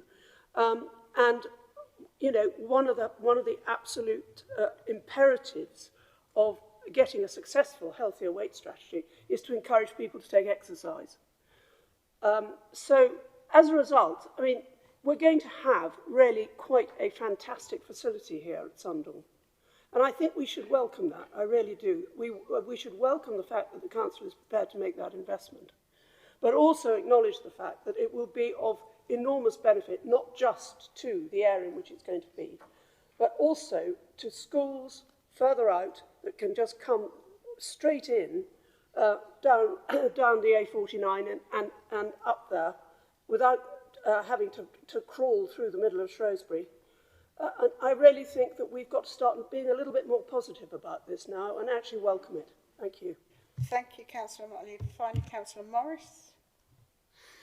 Thank you, Leader. There's two fantastic good news stories about swimming in Shropshire. The Whitchurch one, which understandably has got a little bit lost in what's happened with the Civic Centre. And then this as well. This is a fantastic news story for that, particularly for that side of Shrewsbury. And Councillor Motley makes a very good point about schools being able to use and drive directly in. So let's not make party political points about them nasty Tories trying to shut the quarry point just for political, something to stick on a leaflet. These are good news stories for Shropshire, and we should be recognising that. Absolutely. Councillor Barrow, if you want to come forward. Speaking as an ex-parent, ex-swimming coach who has used this pool many, many, many times, and you actually have an ex-swimmer sitting on the cabinet, so I'm sure they know better than most people the problems with Shrewsbury swimming pool. The times I have not been able to park in the past, the parking is not suitable for a place of that size. Trying to park buses, even, as you say, with school children is impossible. We used to have to trail to Wolverhampton, Birmingham, all over the place to try and get national qualifying times or even Midland District qualifying times. So I see this as an absolutely positive thing. And I would have thought, actually, that the catchment area of Sundawn would bring in far more people to go swimming. I appreciate people who actually live in the town centre, like having that pool on their doorstep and just walking to the pool or whatever. But I do think this is a very positive move, especially for the swimming community who swim competitively. Thank you. Thank you, Councillor Barrow. The point I would make is that we're still dragging everybody over to Wolverhampton and Birmingham to get qualifying times. Councillor Macy, if you want to come back on those points. I will try and pick up all of those without taking the whole afternoon. So just in terms of the community needs and some of the new facilities, just picking out a few of them, as has been alluded to, the new competition standard pool, yes, currently county competitions are held at Wolverhampton, but it can serve for the whole of the county. There has been discussions with those involved in that sphere, and it would include a 25-metre 8-lane pool that is specifically to meet those requirements, as well as the wider requirements that you would have at the centre, so it can host those swimming events. The studio teaching pool, which would be for learners and other activities to take place where you need that shallower depth, and that can be other adult activities such as those that struggle with mobility and so on that want that shallower depth. It also includes a unique children's water party module. If you look in Appendix 1, you'll be able to see one of the visuals of that where it lights up the floor, shoots jets of water up and so on to bring that real interest for kids in there. There's spectator seating for 300 spectators and 200 competitors, which means it is big enough to host those sorts of competitions and can bring that forward. There's going to be new accessible changing facilities, specifically around changing places facilities for individuals with disabilities, and that helps us align with our accessibility standards. There's a new reception area with cafe. Anybody who's had children and taken them to events or other things knows that a good cafe and being able to sit and watch is a real benefit. And added to that, we're going to have a children's soft play area. So the latest sort of information tells us that people want to go there, they want to spend a bit of time there and so on. And if we can get them to go to multiple activities, that's all the better for sustaining the centre financially as well. The new 130 station fitness suite will have a lot of different sort of exercises. A lot of that will also be around the sort of machines you need for rehabilitation and things like that. So not just your traditional weights, it will be there for people who are perhaps not used to going to the gym or for medical reasons might just need the resistance-based exercises. So hopefully that brings them in. We're not just building the new facilities, we're also refurbishing facilities on site as well. So there'll be refurbished changing facilities for the dry side. We'll be maintaining the existing facilities and things like this studio. It will allow us to reconfigure what is where within the existing centre. So we are looking at things like, can we upgrade the seats where you do the cycling and spin classes and things like that. We can add in more projectors, modern lighting, those sorts of things. They take place at the moment, but there's a chance to enhance those experiences. So between all of those, you've got all those different groups that you can attract and bring into the centre. Taking Councillor Evans' point about the quarry, just reiterating the leader's comments really in terms of, and others, I don't think as a cabinet member you will ever find me short of enthusiasm for building swimming facilities and leisure facilities in the county. That will not be a problem that comes from this. I think but the point is, if we prioritise the sports village, we can deliver this great new facility, it meets the needs we're looking to meet, and then we can move on to the quarry and discuss those options and look at what's at the quarry. There's nothing in here that I think leads to the conclusion you've drawn from it. So from that point of view, that's what we'd be looking to do, and that's why we specifically set that out in here as to what the approach will be. In terms of the timeline, we've got The proposed timeline is about 3 years. You'll notice in the documents we've produced that actually we're a little bit behind that timeline. That was looking at start of 2027. So, but it pretty much will be a 3-year from the point of when we start this consultation and so on. Obviously, other timelines will fall out of that. But taken the last few years into account and construction industry and some hiccups to supply chains and so on, we can't foresee what we can't foresee. So we will look at doing that, but we have got comprehensive planning, governance, risk mitigation. We've got some external support for consultation, and then we're going to do regular progress reporting. So it sort of balances the need to get those facilities in place for exactly the reasons the leader alluded to in a timely fashion, but in the right way. In terms of environmental sustainability, you'll see within the report we've taken a mix of approaches. One, we are using the energy efficient design and trying to build that into the building principles, so to get that right as a starting point. But then we're building in things like all electric heating solutions, and to power those, at least in part, we've got the photovoltaic cells that would go on the roof and the use of air source heat pumps. So we are trying to really make this an example of how we want to go forward in building facilities. If you just look at things like the BREEAM Excellent standard, that is the sort of internationally recognised benchmarks where we are going to be aiming for that excellent standard, given the size of the project and the investment of public funds. The bits around, there was a comment earlier, I think from Councillor Buckley, around bus travel and so on. We're putting electric charging points on site, and we have put in there that we are going to look at potential enhancements to the bus sites and so on, to the bus services to that site. In terms of public consultation, obviously it is a significant investment, as Councillor Morris has alluded to with our one in Whitchurch. This is another significant investment in facilities. It's absolutely right, we're going out to public consultation. Taking the point earlier, this gives the public the chance, we can gauge the public response to the proposals. We can assess the demand across the age groups to see what comes back on that. We can look at the views on the facilities mix, because as I say, it's new facilities plus enhancing the old ones. Have we got that about right? And are there any alternative suggestions that aren't in there at the moment that we could consider? We've put in there that we will be using we will be reaching out to others to get some external support. So one of those things is going to be looking at an assessment of the social value of the facilities mix. So what's the wider, beyond the facility itself, what does that bring to the wider area, the immediate area sort of in Sundorn, but also a bit further afield as well? What's the social value we get from this investment?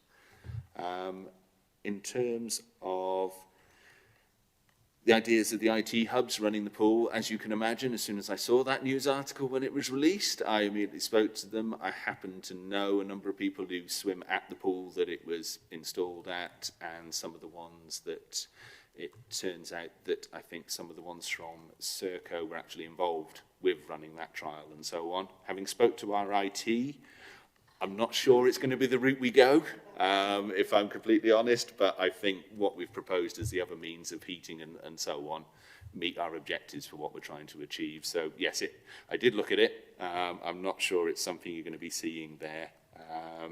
I noticed, Julie, just in your thing, you referred to the quarry as a site, and I think that's the bit. I don't think we get hung up on the word site, just coming back to that quarry bits of it.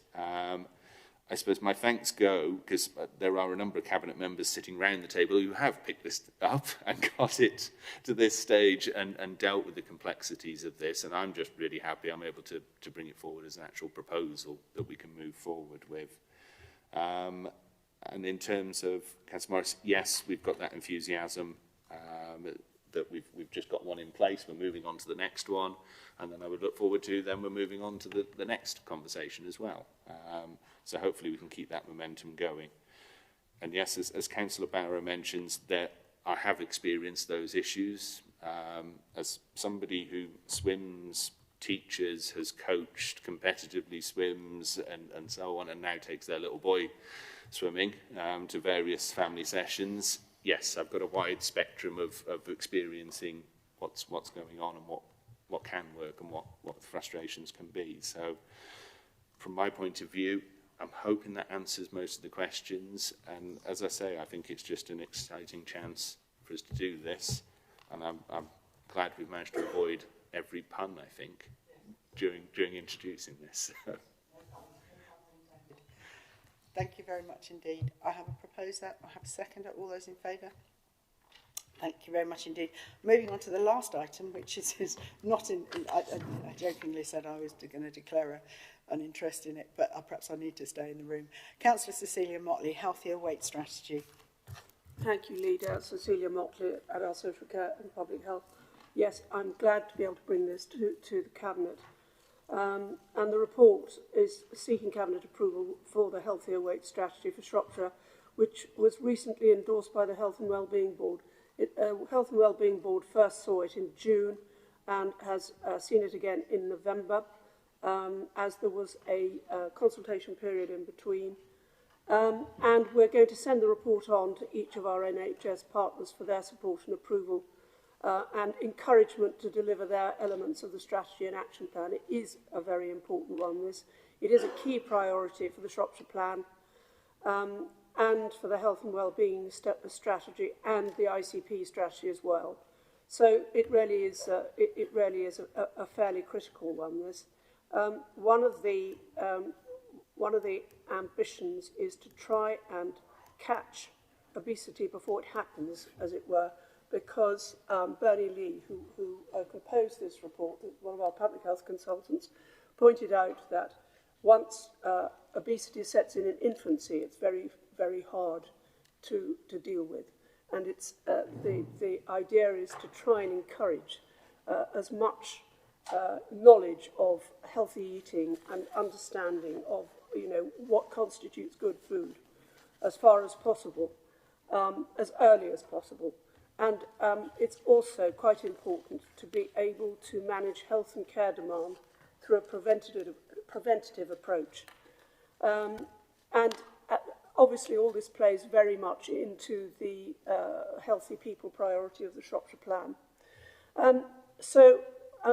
Rachel's been doing a lot of work on prevention, and the strategy really feeds into, excuse the pun there, feeds into the focus on prevention, so that we will have interventions from birth through to old age, and also recognises that excess weight can be driven by multiple and interacting social, economic, cultural, commercial and political factors.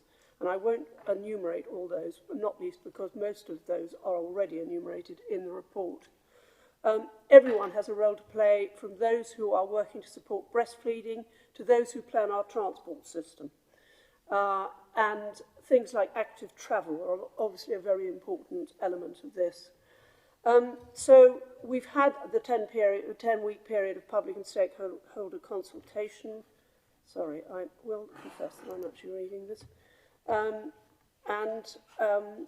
The feedback's been used to revise the strategy, and as a result, it was presented as well to the October SHIP meeting, SHIP being Shropshire Integrated Place Partnership. No, it's not Place Partnership, is it? Yes, it is Place Partnership. I always forget. I don't know why. I go to a lot of these meetings, and I always forget what they're called. And the reason that it's coming to Cabinet is because the actions necessary to meet their strategic objective go beyond the remit of Health and Wellbeing Board. Otherwise, it will be entirely dealt with by Health and Wellbeing Board. And it will require changes over time in which a wide range of council services and functions are delivered. So we'll track that as we go, and progress will be regularly reported to the Health and Wellbeing Board. So I think this is actually a good thing for us to be following up on and really concentrating on hard, not least because we have to bear in mind that average incomes in Shropshire are lower and obesity is on the whole higher in Shropshire than elsewhere in the country. So this is an imperative for us. So I'm pleased to present the report and ask you to approve 3.1, approve adoption and implementation of the Healthier Weight Strategy 2023 to 2028.